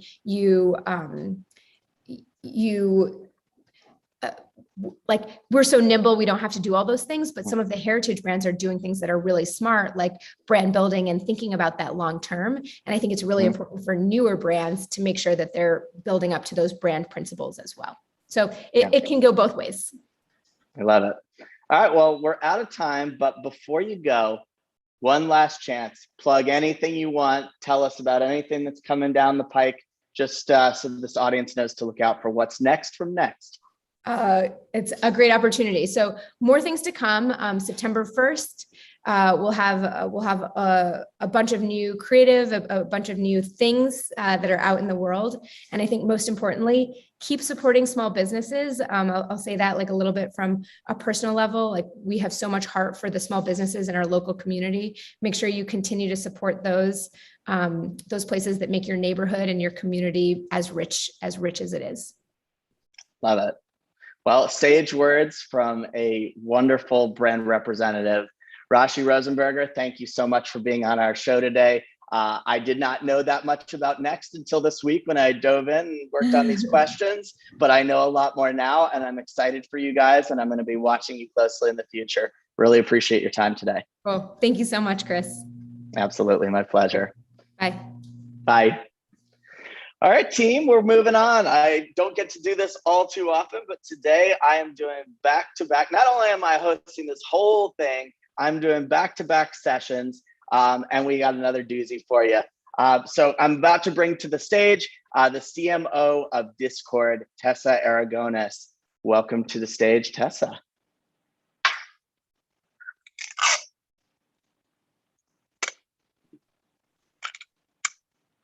All right. Hey, how's it going, Tessa? Nice to see you. Good. How are you? Hey, Good. nice to see you. Nice to see you. I love your emoji. That thing was so cool. Well, it's kind of like signature with my hair, but I don't have my headphones on today. Yeah. Nice. What platform did you make that on? That's super cool.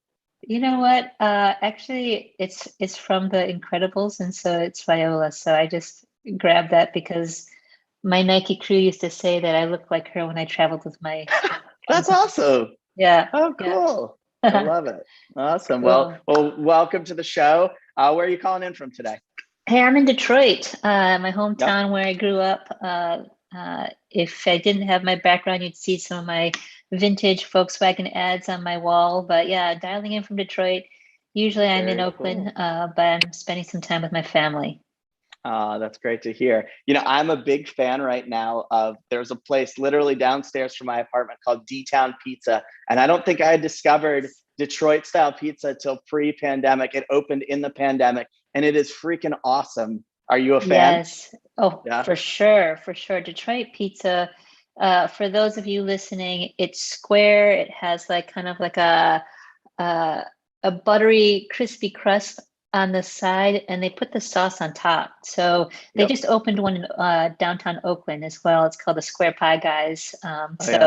You know, listening to the previous sessions, shout out for some of those small business owners starting up things all over, and you know, more Detroit things on the East Coast. I mean, the West Coast. I kind of see Oakland and Detroit as sister cities. So I'm glad love to see that. Yeah, I feel like Chicago got that deep dish thing like, you know, 20, 30 years ago and has been waving that flag for a long time. But here comes Detroit. And I in some ways, I actually like it better. It's really, really good. That's awesome. That's awesome. Well, great. Well, it's been a really inspiring couple of sessions that you're running today. Thank you so much for inviting me to participate. Well, I'm so glad that not only are you here, but that you took the time to check out the sessions before you. Would love that support. All right, so let's dive into the questions. We got some stuff to cover. So cool. Discord was in a very good position last year as it kept communities together during social distancing. Can you start us off by telling us a bit about how you first learned about the company, your decision to join as CMO, and what it's been like since what that was like last September? Yeah, you know, I'll start with how did I first learn about the platform? You know, one of my nephews, my oldest nephew, Isaac, he's been a gamer his whole life. I mean, like pretty much since he could do anything, he was always interested in playing video games. And Discord is actually the only platform that he communicates with me on. So all my messages come to me from him on Discord. Oh, cool. He's now actually, he's going to be a senior at U of M. And still, it's our primary form of how we stay connected.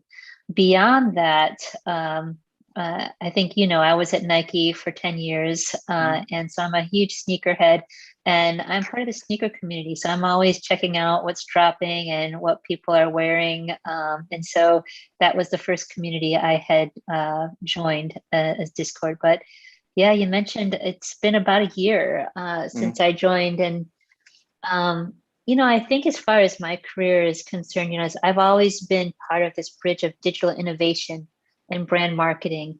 And, you know, Discord was a natural next step for me. You know, I left Nike after being there 10 years. I joined Visco as their CMO.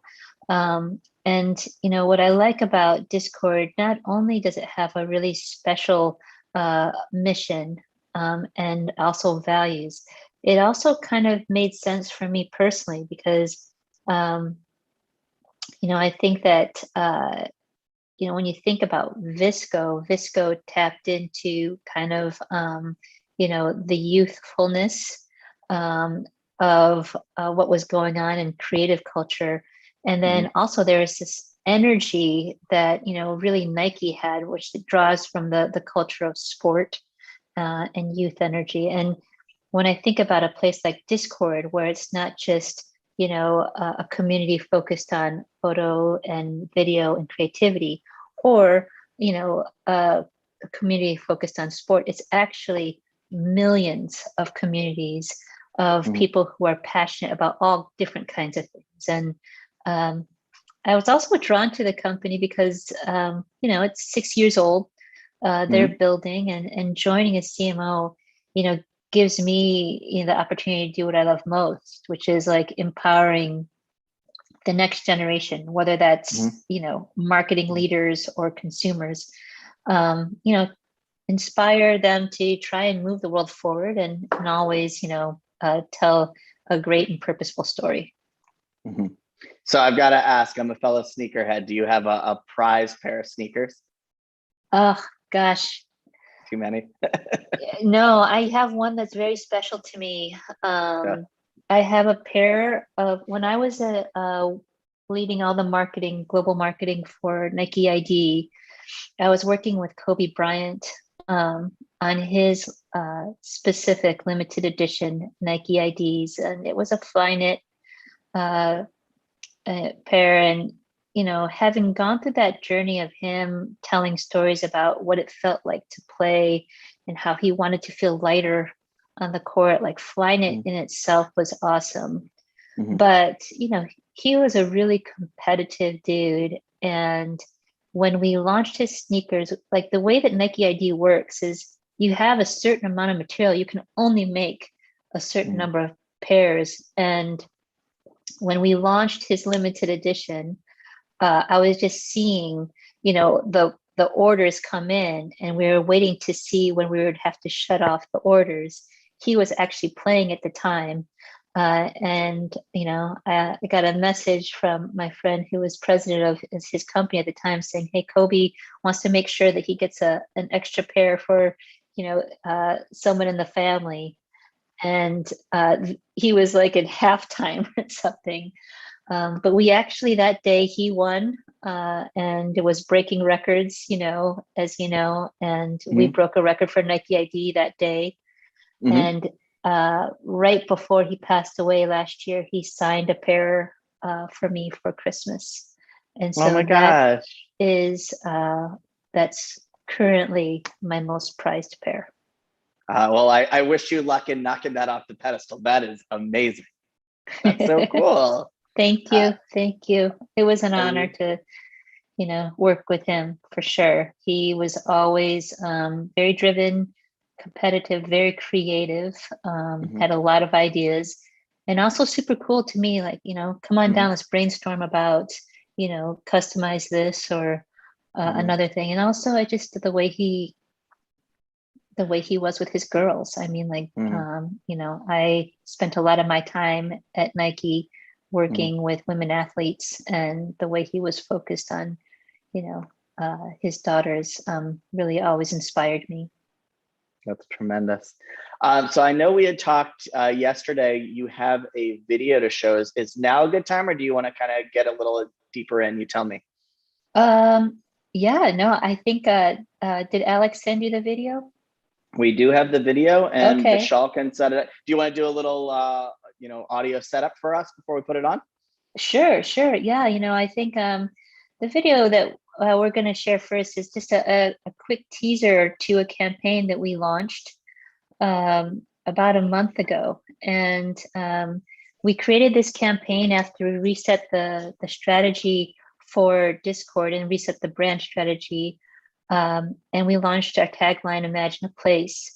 This teaser actually kind of hints at the fact that we created this campaign entirely with some of our most avid community members and describing what Discord means to them, taking specific lines, the creative concept, the casting, and even the scenes. So we'll first play, the trailer for Imagine a Place, the movie.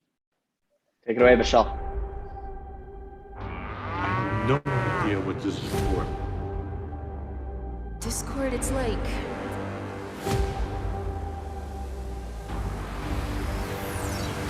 Imagine a place. You still don't know what Discord is? Yeah. No. Yes. I can see it now. Okay, Danny.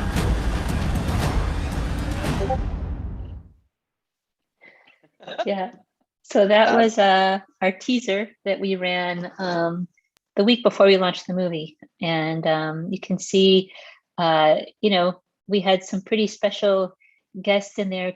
Casting was also largely inspired by, our very creative Discord community, but, they love Danny DeVito. I really wanted to work with Aquafina. Not Aquafina's only is she a a gamer. She also uses Discord. I did an AMA with her, or a stage channel, I think it was last week, and she was talking about how she really started using Discord during the pandemic to help her stay connected during the lockdown, playing Among Us, playing, golf with friends. And, she really kept referring to Discord as a place. And so what was interesting is that working with our community, they always inspired me, because it was like when we worked on casting, we have people in there, like we have Grimes, we have Jay Balvin, Marcus Brownlee, we have Mr. Beast, and of course Danny and Aquafina. So, without our creative community members, like a little short film like this wouldn't have been possible. That's phenomenal. I see we have it a little bit later in the interview, but I'm just going to skip ahead to it. Tell the crowd a little bit about, what was behind this campaign and how it embodies the Discord platform. Yeah, I think, I'm a super, consumer-centric marketer. And one of the things that we wanted to do when I first joined was, there was a lot of change, right? I mean, the world was changing, the world was in lockdown. And, Discord was primarily used for gaming. It's like video, text, chat, and voice. And so when I came in last September, I wanted to spend some time talking to consumers about, what does Discord mean to you? And we used that to help reset the mission and vision and the brand strategy for the company. But we also ran a social campaign last December as part of Snow's Giving, where we asked people that question. And we had so many people writing in all these different things about Discord and what it means to them. And so, for us, we wanted to take that a step further and say, okay, well, what if we were to take all of those submissions and dig into what would our new tagline be? And the way that people describe Discord, it was no longer just for gaming, right? It's like we have people doing karaoke, study groups, book clubs, day trading, plant parents. And so when people would describe it, they would say, well, imagine if it was, and they would say imagine. And so that became a word that we're like, okay, there's something there. And then they also described Discord as a place, right? So it was like a second home to them. And really, if you think about Discord, it's a safe space for anyone where they can really just be themselves. So it's like, they can bring any experience that they want to Discord, right? And that's what makes it feel inclusive. And our members create this experience that they want to have so that they don't feel like an outsider themselves. And this campaign really embodies it. So what we did is we actually took all of those scenarios and we created a script. And the outcome became this, Discord the movie. Because we wanted to leverage the creativity of the community. You'll find a mix of different formats. So we have like live action, we have sock puppets, we have claymation, and try to articulate what it feels like to be a Discord community member. So I guess we could just show, a little bit of the movie, maybe like the first couple minutes. Is that cool? Yeah, sure. What time? Right. Where should we cut it off? I think it's like around when they get into the server, and I can jump in and tell you where we can pause, and then the rest of the audience, if you want to see it, you can check out the film online. But I'll let you go ahead and start, and then I'll tell you a little bit about some of the people that we highlight. Is that cool? Fantastic. Yeah, let's do it. Okay.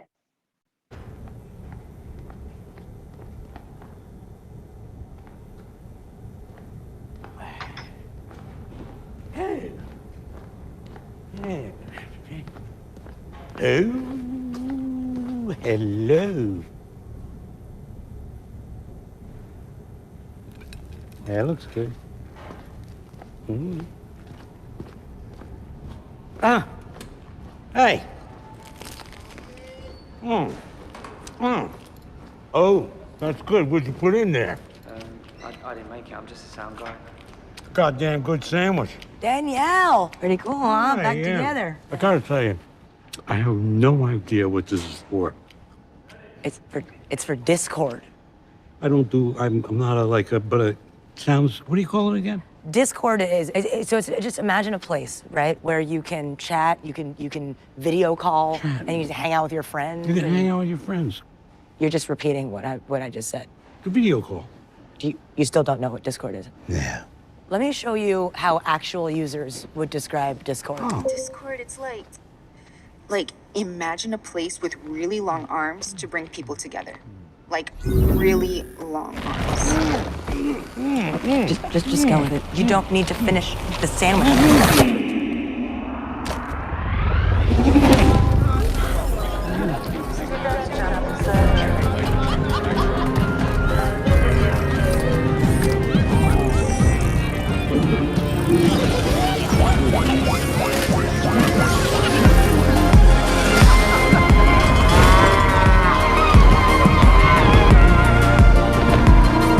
All starting to make sense now? No. It will. Well, Danny, imagine a place where everyone knows your screen name. Story by life, kid. So Discord is a place with giant flying cows and goblins and students. Jay? Donnie! Summer G, you good? What's up? This ought to be worth something.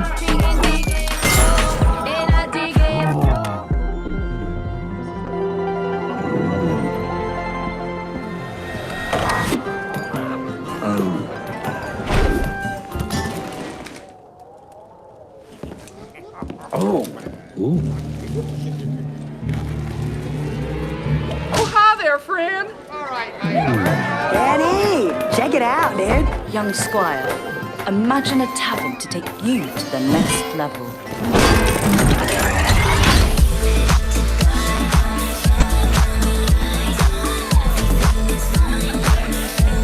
Oh, Grimes. Now that actually makes sense.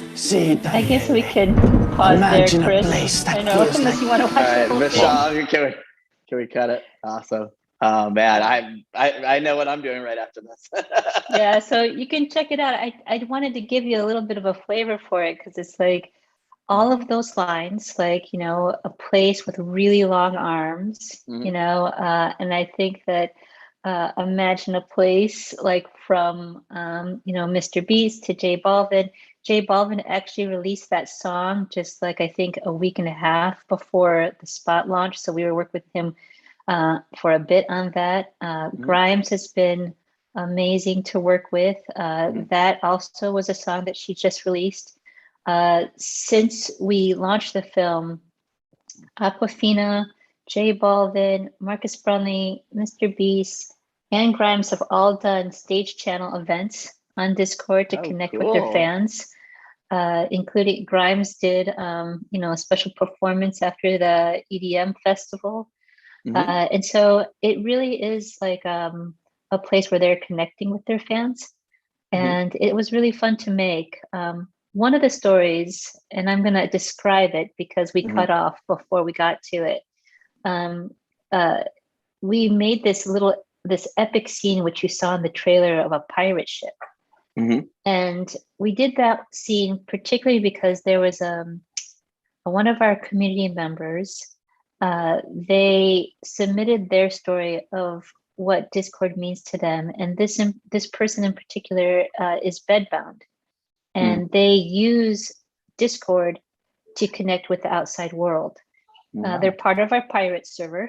They only speak in pirate, which was amazing on our casting calls, and they cast themselves. They helped us figure out who was going to play them. But because they told such a personal story of how they found belonging, we really wanted to celebrate them. And so we created this pirate ship that if you log on to finish the rest of the film, you'll see it.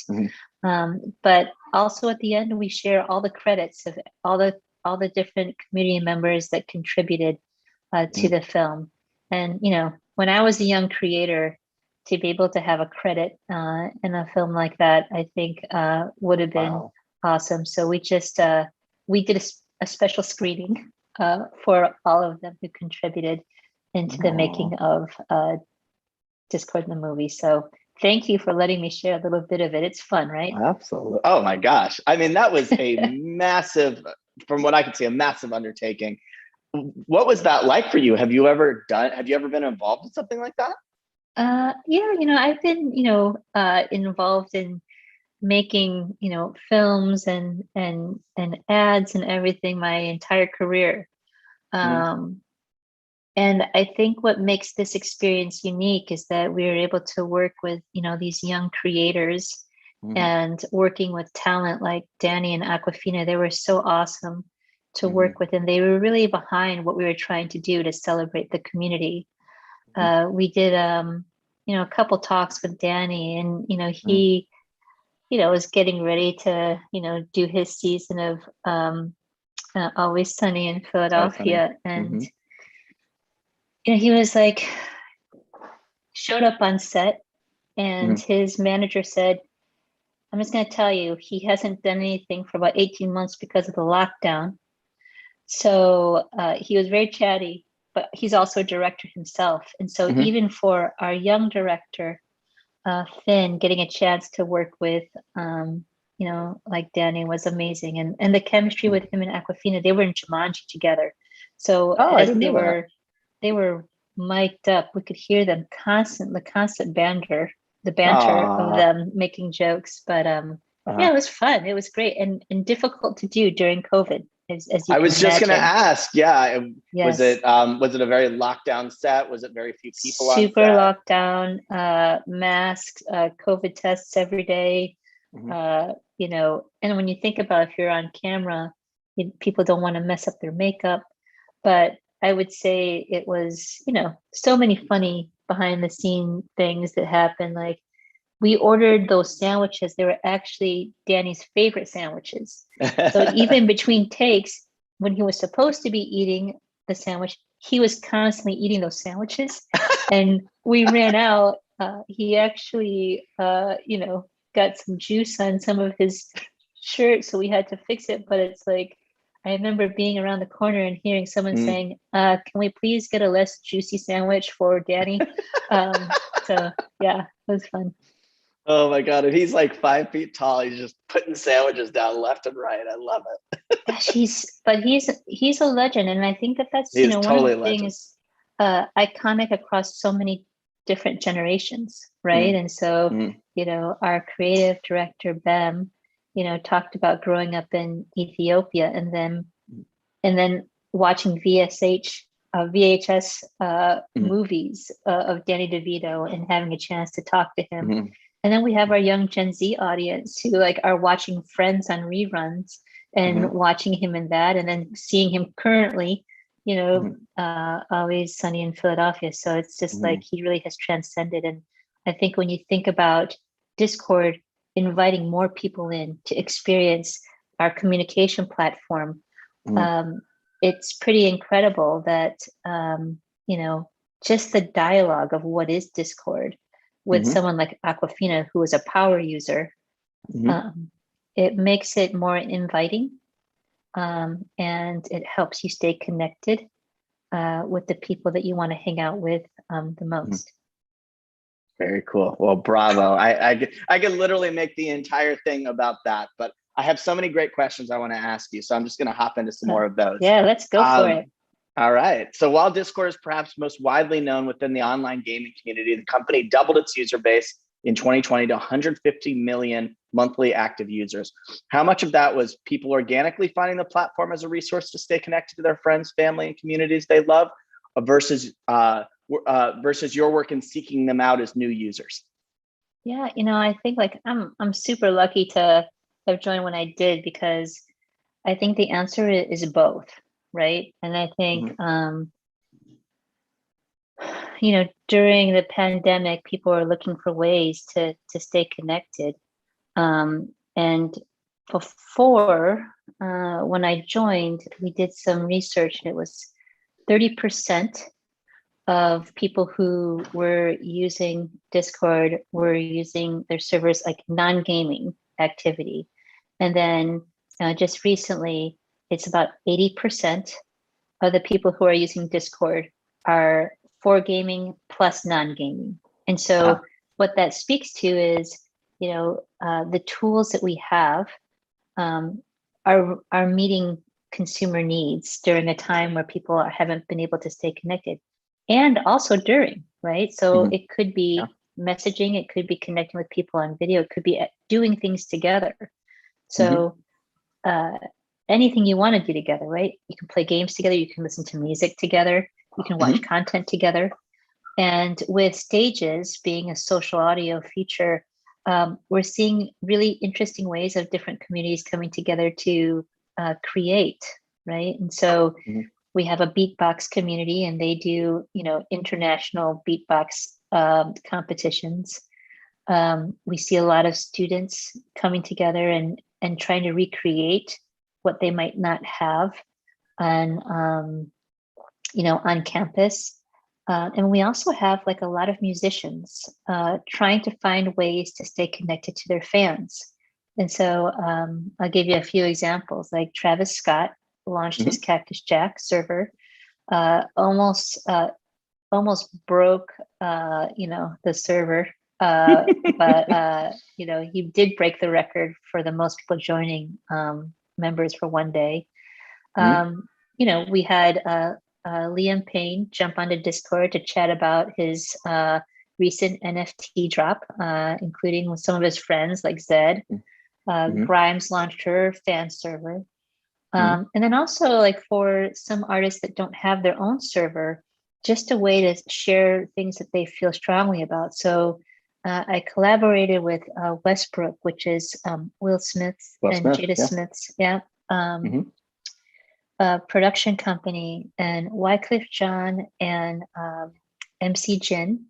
They did a song that they released around allyship, around, you know, Asian American and Pacific Islander, and stopping, you know, the hatred. And they don't have a server, but they came onto our pretty large hip hop server and talked about that song and why it's important. And so you can see where people can have proximity to some of the artists that they really like during a time where they can't go to concerts. So I think that's pretty cool. I love that. So with this massive user growth, have you seen any categories in particular that new users have gravitated to or grown themselves, whether it be stock trading, book clubs, sports related, or otherwise? Yeah, I would say yes, yes, and yes. All the above. All of the ones that you mentioned actually are groups of people that, you know, have found belonging. So I would say, like I mentioned, people are coming on, you know, for connection. So karaoke has been interesting. I would also say, you know, cooking. I would say book clubs. We have more than 17 million servers, and so you can kind of find any type of community. But a lot of the servers start small, and then you kind of grow into finding more community. But you know, some of the interesting things are some brands are also finding ways to connect with their audiences on Discord. So, you know, NBC had launched their server and hosted stage channels during the Olympics, which finished last week. Was, you know, super fun to see that play out. We have Casey Newton. He is a journalist, but he had Mark Zuckerberg do a stage channel talking about, you know, his work. And then, you know, we have other brands like I would say Chipotle for job fairs, or All Saints for, you know, apparel. But yeah, all kinds of different communities coming on. And one of the examples that I give a lot that I really enjoy, you know, being first generation, this one actually is one group that I like a lot. And there's a stage channel that they do where they have people who are studying English as a second language. And they come on and they practice telling jokes in English. Oh, love that. Right? Because it's a safe space for them. They're all part of this community that are trying to learn how to speak English and trying to land a joke in a safe space.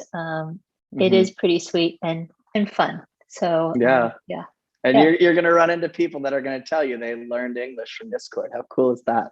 It's cool. It's also interesting. A lot of people don't know, like, we're an American company. About 20% of all of our users are based in the US, and then 80% are international. Wow. Yeah. Very interesting. Was that done by design, or did it just happen that way? That's just how it happened. Yeah. Amazing. Very, very cool. So you guys have a very consumer-centric approach to marketing innovation. Can you tell the crowd a little bit about how that thought process manifests itself in all that you do with Discord's marketing efforts, and if that consumer feedback also spills over to the product side as well? Yes, absolutely. I mean, everything that we do for Discord, it's really focused on, our mission, right? And, making sure that we can create space for people to find belonging.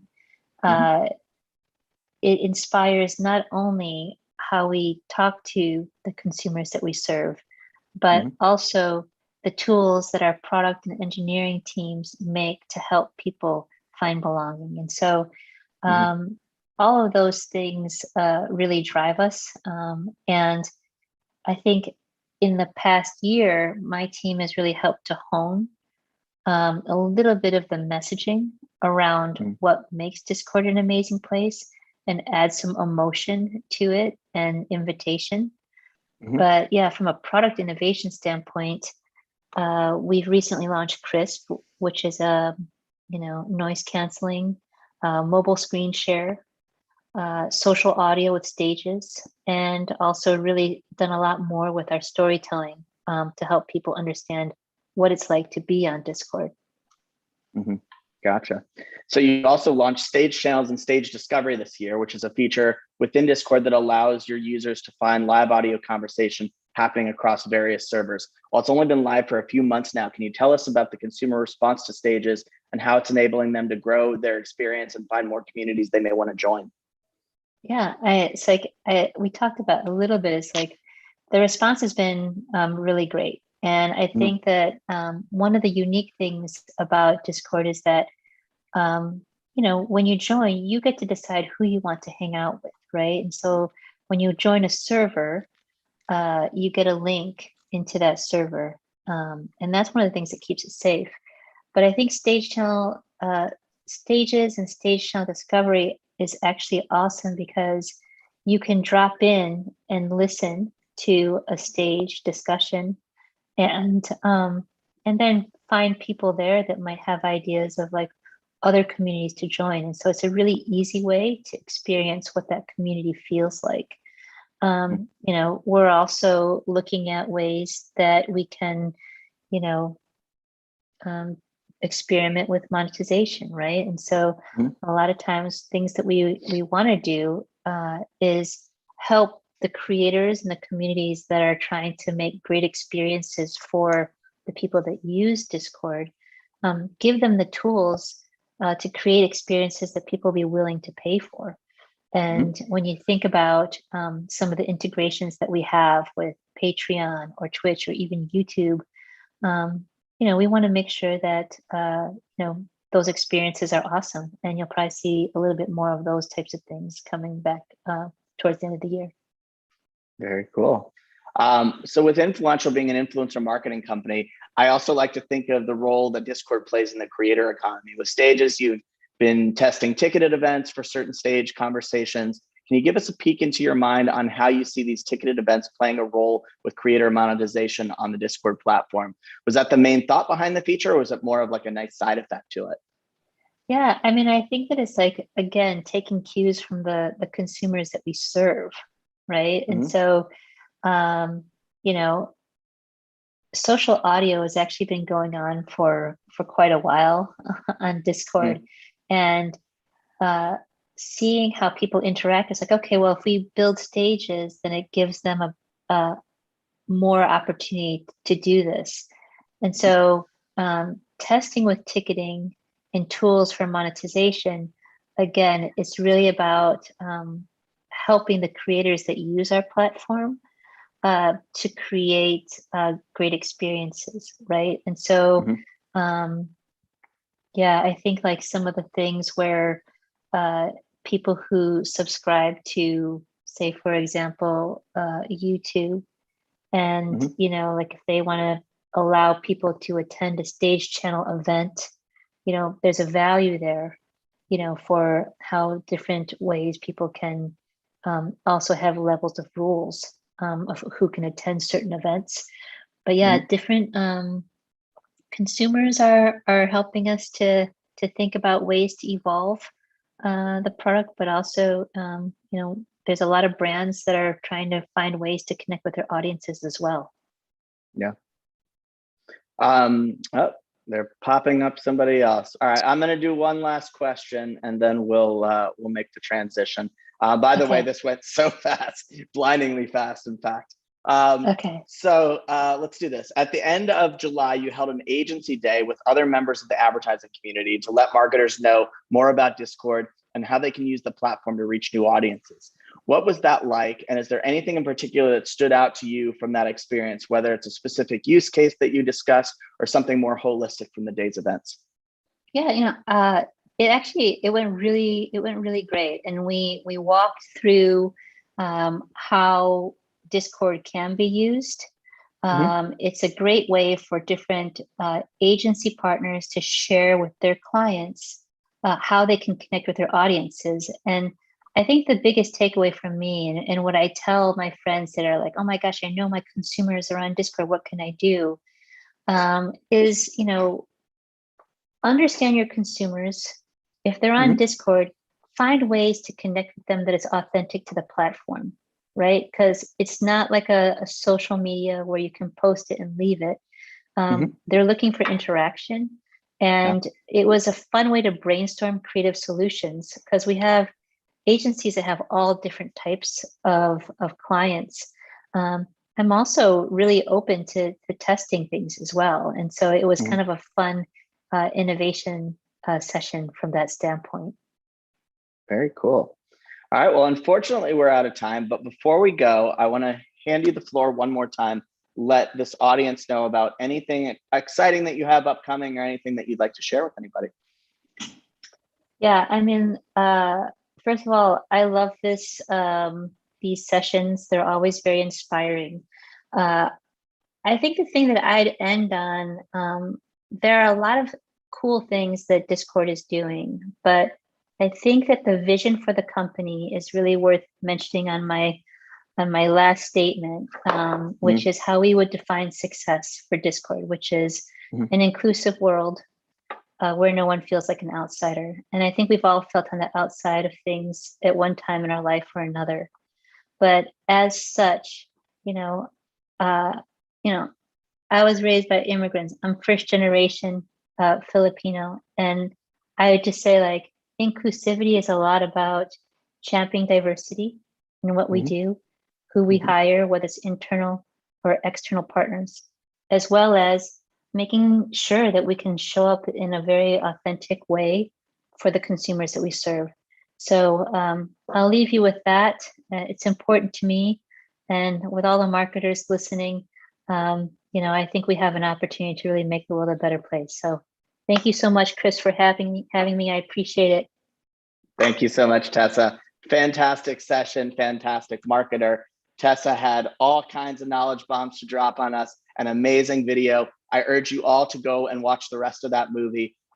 Thank you again, Tessa, for coming on.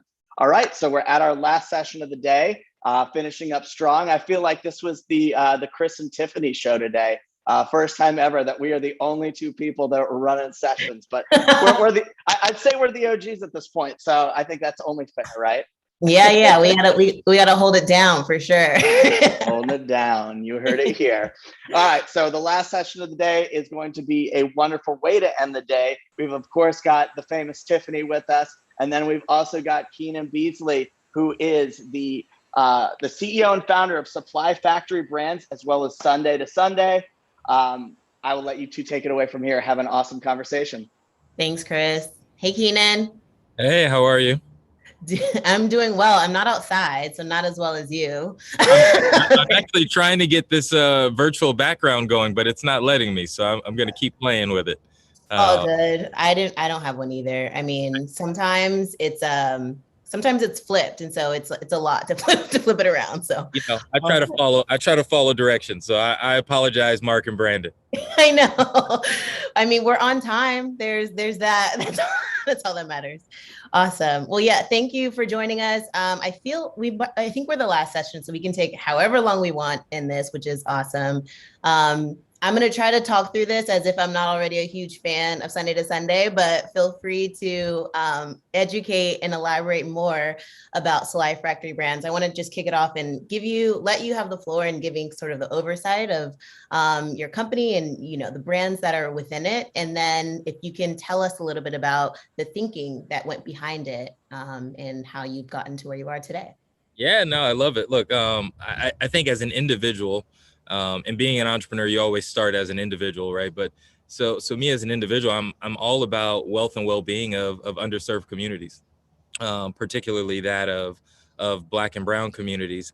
I think the other thing that is extremely relevant for you guys and what this whole topic and session is about is I've noticed and observed the influence of the Black community transcend and drive the world, but yet wealth creation hasn't actually taken place there. So I think the other thing that drives me is leveraging the influence of these underserved communities in a way to build brands and businesses. And that's my approach for Supply Factory Brands as a whole.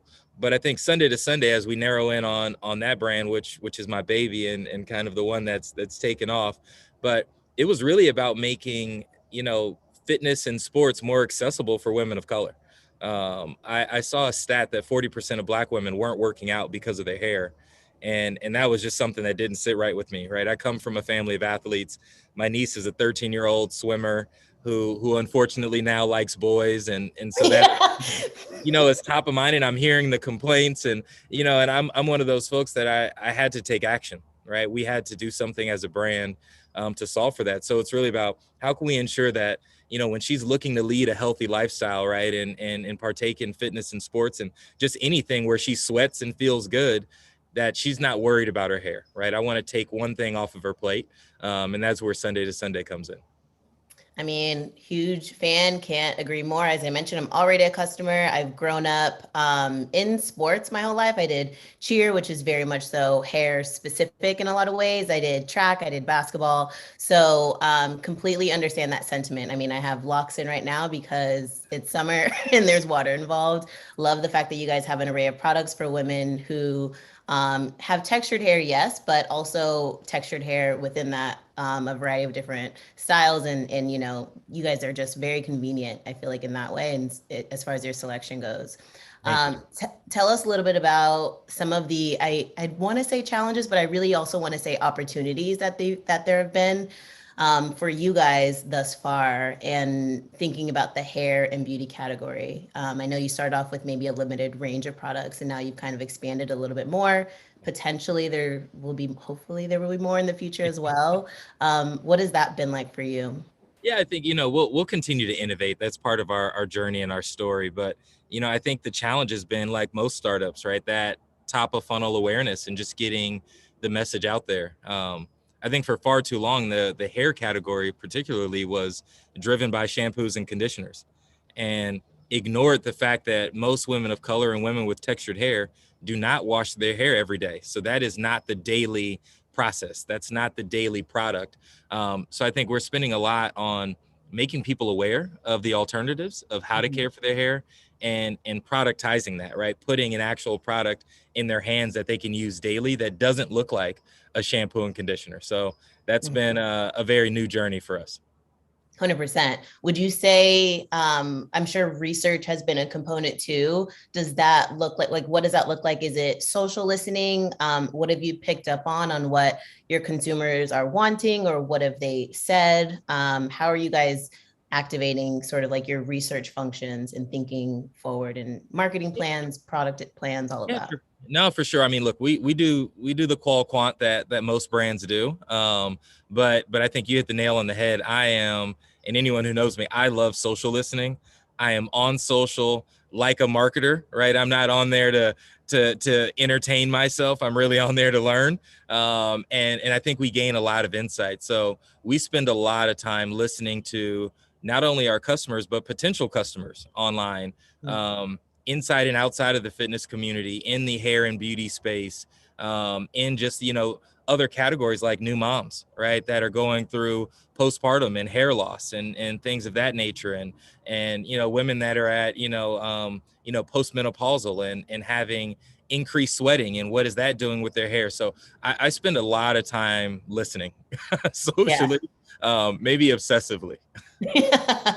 All for good reason. I mean, I'm always a fan of brands who take the time, especially someone who's in such a leadership position as you are, to really go down and think about what's a better way to say it? Not grassroots, but really like basic way of listening to your audience and connecting with your consumers. It's inspiring, and I feel like it's a trend that companies large and small are continuing, at least trying to lean into, because that sentiment, especially on social, can definitely make or break you as a brand. I know there's a lot of conversations that happened even last year from what brands were doing. So it's good to know that you guys have a pulse on that. Yeah, I mean, Tiffany, for me, honestly, I think the big mistake, and I come from big corporate, right? I've led the billion-dollar brands like a lot of the folks that are on this platform. And, when you're at the grassroots, like startup level, you realize, F the brand, right? It's about community at the end of the day. And great brands, they're not built, in our homes or in our offices. They're not built at a desk. They're built out with the people that you're looking to serve. And so, thank God we have social media, right? That's made it now a lot more accessible, a lot cheaper to be able to learn and build that community. So I'm grateful to the platforms that exist out there. And I think any marketer, any brand owner should be leveraging it. 100%. So speaking of platforms, in that same vein, have you guys leaned into influencers at all? What does that program look like? Again, different ways to work with them, whether you're working with like bigger ones, celebrity focused, micro influencers are all the rage, nano influencers, thinking about people with 1,000 followers like me. I'll tell all my friends about the products for sure. Yep. How have you guys leaned into that space, and what role do they play for you? Yeah, we're leaning into it heavily. And I think there's a couple of ways that we think about it. One are certainly for awareness, right? And driving awareness of our product, our benefit, and just bringing awareness to the discrepancies that exist for women of color when they're going into the fitness space. So that's been huge, where we've leveraged, larger, let's call it the 500,000 plus size influencers. But to your point, I see our consumption really coming from the nano, right? And the micro influencers that have these genuine relationships with their followers, right? I call it that anything under 50,000, a lot of the people that you're engaging with online. And I think a message from them means a whole lot more oftentimes. So we use that for a lot of our middle funnel and our conversion plays that I think have worked incredibly well. But admittedly, I think this is an area that we need to improve on as a brand and as a startup. We've just had our 1 year anniversary. And so it's like, yeah, we're growing and that's well, but I think we need to go deeper. And I think the way that we do that is going to be through more of the micro and nano influencers for sure. 100% agreed. Would totally align with that thinking too, knowing where you guys are. Leans me into creative, very curious. On the creative side, like influencers obviously can play a huge role. They're what we leaned into last year as at-home producers themselves and content creators themselves that can, make stuff that's very much so high quality on behalf of your brand. But of course, you also have stuff that's coming out directly from the brand, whether it's living on site, emails, like all of that. Tell us about that creative process and what that looks like, especially given, I'm making the assumption that your teams are remote, but what does that creative process look like for you guys? It's a whole lot of fun is what it is for someone like me, just to be honest. So I did something that we're seeing a little bit of the trend starting to trickle now here, especially in LA. But I moved from New York to LA and I built a content house for the brand. So we shoot 90% of our content here. So we have a full gym facility. We have a full rooftop pool setting. We host yoga classes. We do Runyon hikes. We do it all here in the house. Every bathroom was curated for demos to be able to showcase different personas of our muses. So, I have every piece of camera equipment almost known to man, that is needed for a brand here. So, we're doing it all.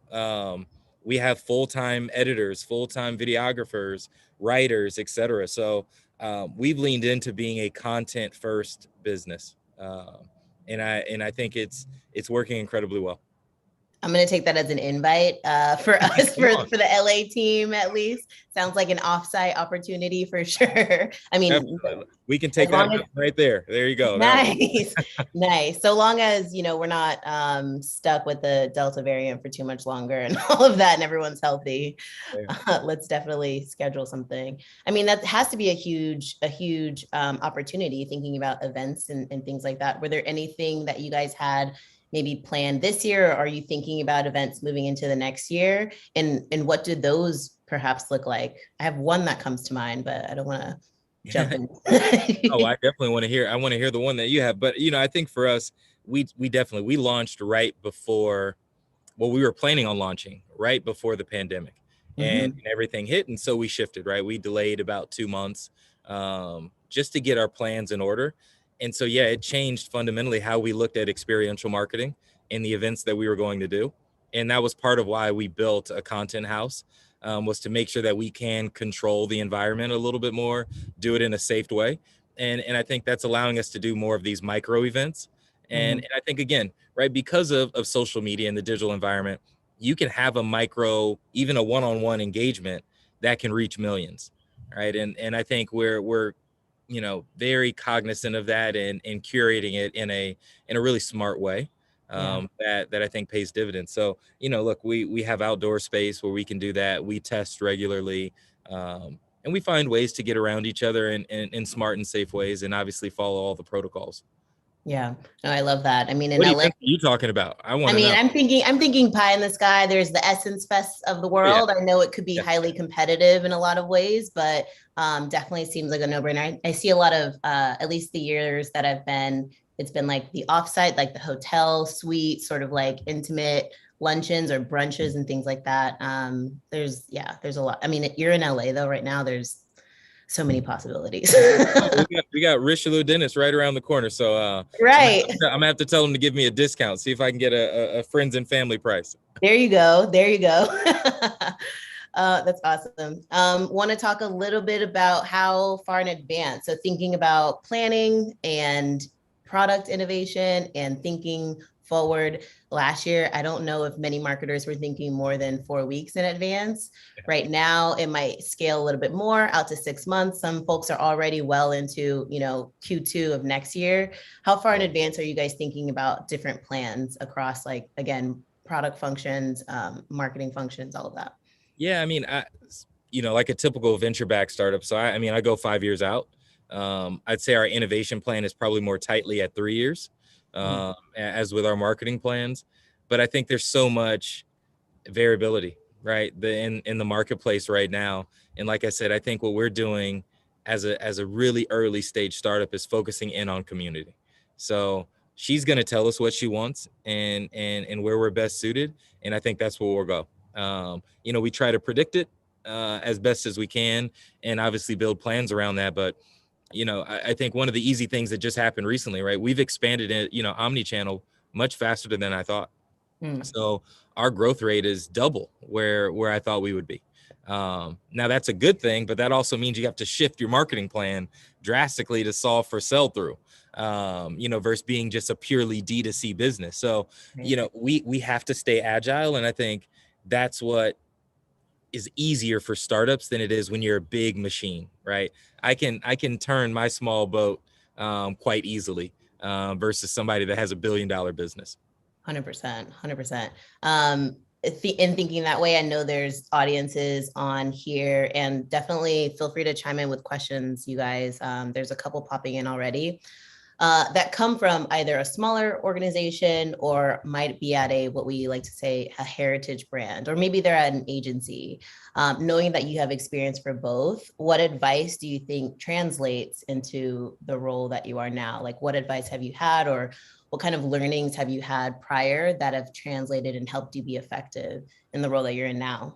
Yeah, I mean, look, I think I leaked it earlier, but again, it's about forget the brand, right? You really have to focus on community right now.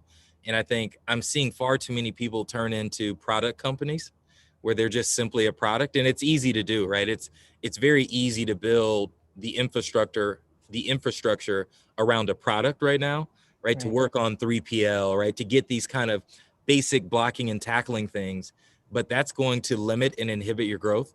And you can see that in the venture capital market. People are having to raise far too much money because there's no organic lift. There's no community, there's no repeat. And so there's just a bunch of products out there. And I think the value comes in building a brand. And the only way to build a brand is to build a community. And so I think I saw that as an agency owner. I saw that leading big brands when we're searching for growth. And I definitely see it being, a true startup brand. Yeah, agreed. And I can see it. I like that thinking a lot. The question is, what does success look like for you this year? So that could look a variety of ways. I mean, as CEO, I'm sure you have some things top of mind, but again, success metrics have perhaps shifted a bit, and maybe more things are considered this year that they might not have been in previous years. What does success look like for you? Yeah, I'll try to give more of a non-traditional answer, but I mean, look, the KPIs are the KPIs. So you're always going to track that. But I would say one of the things that's a real challenge, especially in this, kind of remote work environment, is culture, right? Making sure that the culture of the team is sound. We're rapidly hiring, and when you're a small organization and you change your overhead 25%, 50%, that's a big shift. When you think about doubling the size of your organization, culture is one of the things that I worry about the most. I say and just making sure we're all motivated, that we're also taking care of ourselves, right? It's very easy to overwork when you're working from home. And I learned that quickly. I mean, I have a 9-week-old and she's been beating me up, and just trying to manage my time now is very different. But you're here in the house. So, when does my day stop? I might stop at 1 a.m. and then I'm up again at 5:30. Well, is that healthy amount of sleep? Probably not. Right. So I think those are things that I worry about across my team, and just making sure that we're having a results driven culture, but we're still having fun and the passion is still there, because I think our community and our customer, she feels that passion. And so we have to have it. And so I'm always checking to make sure that the pulse of the culture is solid. Nice. There's the phrase working from home, but it turned into living at work, right? Like at a minute, I was like, that's how I feel. I have to physically take myself for a walk, like I'm my own pet, like go outside. That's why I have the Apple Watch, just to make sure I'm counting my steps, like move around. Right. I mean, I think you're number 5, the 5th person to tell me that, like in the last 2 weeks. Like, get the Apple Watch. It'll hold you accountable. You can work with other people, right? Like connect and see like who's tracking on what. Definitely. 6,000 steps a day minimum. That's where I'm at. Nice. I like that.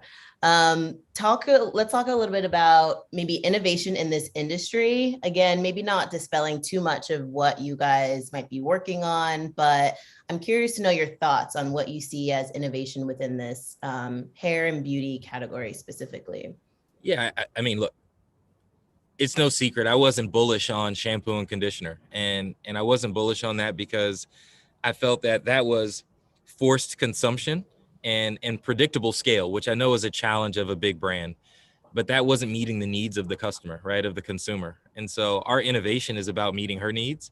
And what she's telling me is she really doesn't want to wash her hair, right? If you're a woman of color, especially if you have a lot of hair, right, and textured hair, drying time, right, et cetera, detangling, some of these things can take up an entire day, right? That's part of why our brand was called Sunday to Sunday. Sunday was this dreaded wash day, right? This day of reset that can take hours, right? And especially, I mean, you have locks in, that's not an easy process, putting in or taking out, right? And then you're going to go through a deep conditioner and et cetera, right? And all of these things, we're talking about a day process and a lot of money. So how do we care for her needs Sunday to Sunday, in between that wash care, and innovate there? And that's where the basis of our innovation sits. So that is making sure that, hey, I grew up in the church and I've seen women patting their head because their hair is itching and their scalp is itching, et cetera, for, my whole life. Well, let's solve for the itch, right? Let's solve for that, because that's something that takes place in between washes, right? Let's try to extend out wash day. Let's try to make the detangling process a little bit better. Let's make sure that we're fending off humidity, right? And frizz and loose strays. Let's protect the edges, because she's going through where she's pulling up in buns, or the tension from braids or locks. And some of these braids, they're heavy. I've seen some braids go some ways. That might be 10, 15 pounds on the head. That's a lot of stress on the edges. So, I spend a lot of time looking at that, and just trying to solve, right? Just trying to ease her journey, right? And make her life easier and better. And that's where the focus of our innovation is, but it's really on that in-between wash care. Yeah, that's so funny. I missed Sunday this weekend. So this happened last night. And I was even talking to Instagram. I was like, between emails and before this panel, can I get this done? And she got it done. So thanks to you guys. Thanks to everyone out there who supported me. It is a struggle. And again, I just applaud you guys for thinking about that ahead of time and being proactive and authentic in what you're putting out there. Of course, at the end of the day, you're a business, but I haven't seen a more authentic one in a long time when it comes to this specific category. So that's just, I applaud you guys. Thank you. Diving into some more questions. Someone wants to know, have you explored co-branded partnerships, and are you open to them? Maybe you don't have to disclose any brands right now, but co-branded. No, easy answer. Absolutely open to it. I think the great thing is we play well with a lot of folks. There are fitness gyms that we play well with. There are fitness apparel brands we play well with. We play really well with the entire beauty and cosmetics, because we're an added step.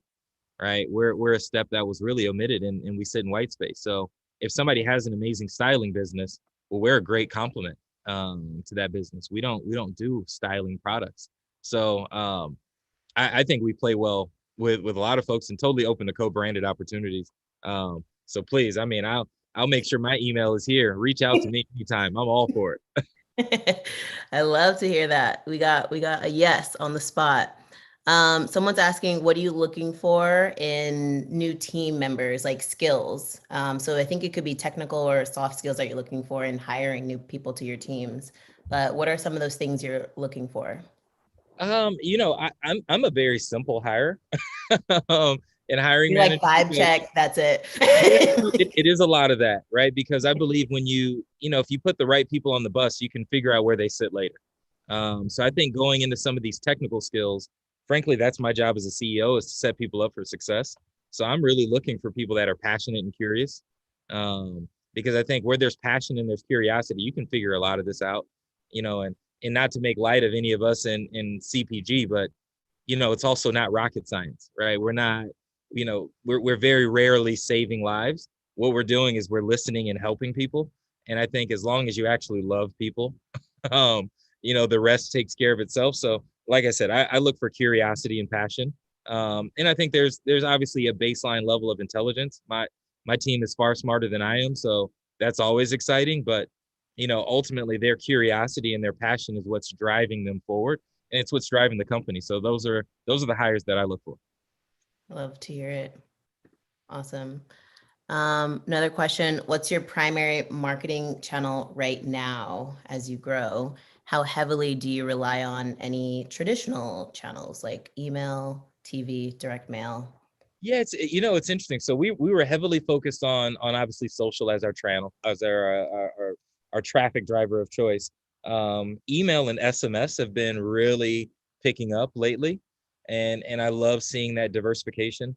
The iOS update was rough on many of us. So I think that diversity is helping. Pinterest is also taking off, and that was something that I can't take credit for. It was not a driver for me uh, intuitively, but I think the team has done a phenomenal job, and I'd say that's where our biggest community is sitting right now. I'm loving what's happening on TikTok, etc. But again, I can't wait to get back out, in front of folks and really do some real experiential marketing, right? Event-based marketing. I think that'll be incredibly fun. But look, influencers in social will be, and for as long as I'm probably in the seat, the number one driver for us. 100%. I was thinking about Pinterest actually, because I think the brands that have the most success there are those that, translate into more of a lifestyle brand, which I think you very much so are. But also the design, the packaging is like key. It's just visual. So you got to look pretty if you're on Pinterest, and you guys do. That's funny. Thinking a little bit about, okay, someone's asking, what wakes you up every day? What keeps you motivated? I'm an incredibly motivated person, but I'm also just like a West Point nerd. So my body just wakes up naturally fairly early. But I would say right now I am incredibly motivated just from a teaching standpoint within my team and the organization. And certainly my nonprofit is a huge passion of mine, that's called Venture Noir. And it's really, tackling Black business health as a whole and as a focus and things that we can do to, to lessen the impact of income inequality and the racial wealth gap. So, those things are so tied into my legacy and purpose that I'm pretty fired up every day. My challenge is actually like going to sleep. my challenge is on the back end of the day, because I'm just so amped, and I'm also naturally a night person with ideas. I have to really try hard to go to sleep. So, living in California has helped in some ways. I hear that. I can't say that I'm a night person at all, but these days, again, working from home, I feel like my circadian rhythm is a little weird depending on the day. Someone wants to know influencer metrics. What metrics matter the most to you besides reach metrics? So, you answered about the effectiveness of like micro influencers, but what other data points have been of interest for you? I think it really depends on what type of campaign and the objective of it. Because like I said, we're dealing with influencers at various levels. So, some of those tier one, huge following bases, I'm looking heavily at reach because that was the intended goal, and just seeing how much traffic is coming back, to our site. But other ones, I'm looking at shares, right? I'm looking at things that are just driving the virality, right? And are we creating, at that point, when you're dealing with some of the micros, like, are they creating content that can then be repurposed into ads? So I'm watching, like, what is the engagement on that? Is it greater than their norm, right? Is it getting more shares than what they have? Because I'm always trying to find the stickiness, right? What's giving us that thing that's making our brand really stick in the hearts and minds of the community that we're serving. So I'm surveying for that mostly. And I would probably say that above reach 9 times out of 10. So funny. Again, speaking our language, we sit in a space where it's been a combination of metrics for sure when it comes to influencers, but so shocking when we can actually show how effective a micro influencer, a nano influencer, or a non-Kardashian or non-celebrity type of talent can actually move the needle on some lower funnel business outcomes.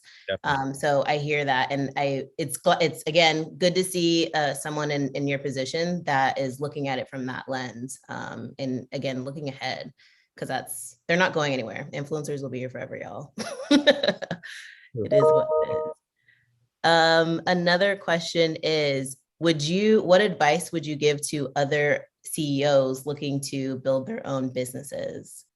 That's heavy. I mean, where do you start? I feel like you can go different categories.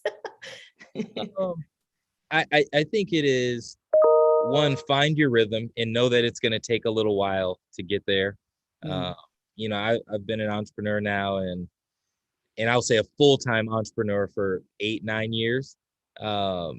And early on, it was really a challenge to find my rhythm, because the ups and the downs are just inevitably there. But I think if you can stay relentlessly focused on your purpose and your passions, it's motivating, right? You can weather the storm. And so, yeah, I mean, I guess that's what I would say is just buckle up, enjoy the ride, stay humble, but make sure you have that grit and passion, and that you're doing it for the right reasons. I think the downfall of a lot of entrepreneurs, especially in the ones that are in our cohorts, part of my nonprofit, is they're very in-game focused, and therefore they don't enjoy the ride and the journey. And I think you have to learn to enjoy the ride as an entrepreneur. You can't be so fixated on like the exit, because a lot of times that's not in your control. But at day-to-day work, a lot of times you can control that, and you have to find ways to make sure you're enjoying that and that it's fun. I love that. It sounds like, I know our CEO, he has a statement. He says, make work your leisure. At times, it's kind of like, if you're having fun doing it, it might not feel like work. But to that same point though, what do you do to offline? So are there other avenues you lean into? Maybe it's fitness, maybe it's podcasts, maybe it's journal. I don't know I don't know what it could be, but what other avenues do you lean into to decompress? I think, something about holding a newborn like automatically helps you decompress, because my daughter doesn't care about anything that's going on in my day. So that's one that I would say immediately helps. But look, other than that, I'm just a lifelong servant, right? So those things, they don't feel like work, and I actually get great joy out of that. And I'm naturally, just an extremist, but I'm also, I think I gain energy externally, right? So I do podcasts, right? I have a number of shows. One, I do I Am Athlete West. I have World's Greatest Game. I have Raising a CEO, and those are things that I do. I teach at USC, and those are things that I do for fun. My nonprofit, frankly, is fun, right? So that's a way that I decompress, because it's actually not about me at all. When you're in those CEO seats, a lot of this stuff, you kind of feel the pressure. When you're leading a nonprofit, the goal is to drive impact externally to people that are not you. So I have so much fun on that, and can work on that, and all night, like, and not sleep, because I'm actually decompressing from the other side of my life. Right. Dream scenario, I think, when you don't have to think about it, it's just something that you're doing anyway. And it's ultimately beneficial. I'm a Trojan. What are you teaching at USC? What are you teaching? Marketing feasibility. Yeah. So over there at the Lloyd Thief Center. Yeah. Nice. I'll have to drop by. Come on. Make a thing. Albert Napoli. I teach mostly his classes. Who? Albert Napoli. Okay. Yeah. Nice. Yeah, I was from the Annenberg School for grad school. So yeah, it's been nice over there. Wants to know, let's see, how are you engaging with colleagues in a remote setting? So maybe more into what you guys are doing together as teams to connect, besides joining meetings and everything together. How do your colleagues collaborate with one another? Look, we did the little cheesy hangouts, right, and have happy hour or whatever remote. It was corny. Like, I'm a huge fan, I have to say. He tried, but a lot of these folks may know me. That's just not my jam. So what we've actually been doing is pulling people up in person and having some of those engagements. And we test and we do those things, and everyone's vaccinated on the team. So we've been having some, small, outdoor outings as a team. That's really helped. And so we try to do those every couple of months. Nice. Okay. And someone else, what are you looking forward to this year? I know travel is a huge one, but it could be I want to say it could be personally, but also think professionally. What are you looking forward to this year? I'm really excited about going in store, and seeing how our brand does on shelf. It's just such a big challenge and a shift on the business, and I think we've done well D2C, and we understand that business model for ourselves. But really looking at that sell through at a store level and seeing how rapidly we're expanding, um, I'm excited for it. I know it's going to be tough, but I'm looking forward to that journey, for us as a business. Um, and then I think, even looking forward to next year, Yeah. again, more and more events, I think, and engagements, and what we're doing with this platform with our community, that excites me. So those are things, I mean, kind of professionally, I'm looking forward to. Um, Personally, I mean, it's every day, right? I mean, she's gonna crawl next, and then she's gonna walk and talk and those things. So yeah, I look forward to just seeing her growth as a baby every day, and it's cool to see. Do you enjoy, has anyone ever said a quarantine baby to you? And is that term offensive? It is not offensive. I think all of us had maybe far too much practice time on our hands early on in quarantine, so it was inevitable. Um, but yeah, I will say one thing. I saw a meme actually the other day, and they were talking about how strong these quarantine babies are. Really are. Like, they're like super observant, right? And like, she's lifting her head up faster than most. Like, she is just following eyes. You can tell she gets colors, and I'm like, what is going on here? Like, slow down, ma'am. But yeah, she's definitely a quarantine Adaptable. baby. Quarantine babies. I mean, half of my friends, like probably 70% of my friends, I feel like, are either knocked up, got knocked up, planning to, like, all of that. So I totally. Play dates are the next thing. Anybody that's looking at invest in anything baby related. You're Right? making a lot of money. Yeah. That's awesome. That's so funny. Let's see. Want to share where we can find Sunday to Sunday products? Someone asked, your D2C is live, but what stores are you guys launching in? Yeah, so you can find us at Sephora now, and there'll be a few more announcements to come out that I'll hold. But September expanding pretty rapidly on the distribution there. But today on our site, mysundaytosunday.com, and then on Sephora as well. Nice. What would you recommend for first time, like, purchaser, consumer trying out your products? Do you have any bestsellers? Do you have, I'm sure it always is going to depend on a couple of factors, your lifestyle, your hair type. Yeah. I would say the universal product that I've seen, with all consumer types, all hair types, has been Root Refresh. So it's kind of our dry shampoo killer. Yep. And I think it's just a pleasant product that helps detoxify the scalp. It's a light surfactant, so you get that cleansing, but it's just an easy on the go kind of refreshing cleansing spray. And I think it has a nice pair with a product called Revive Me.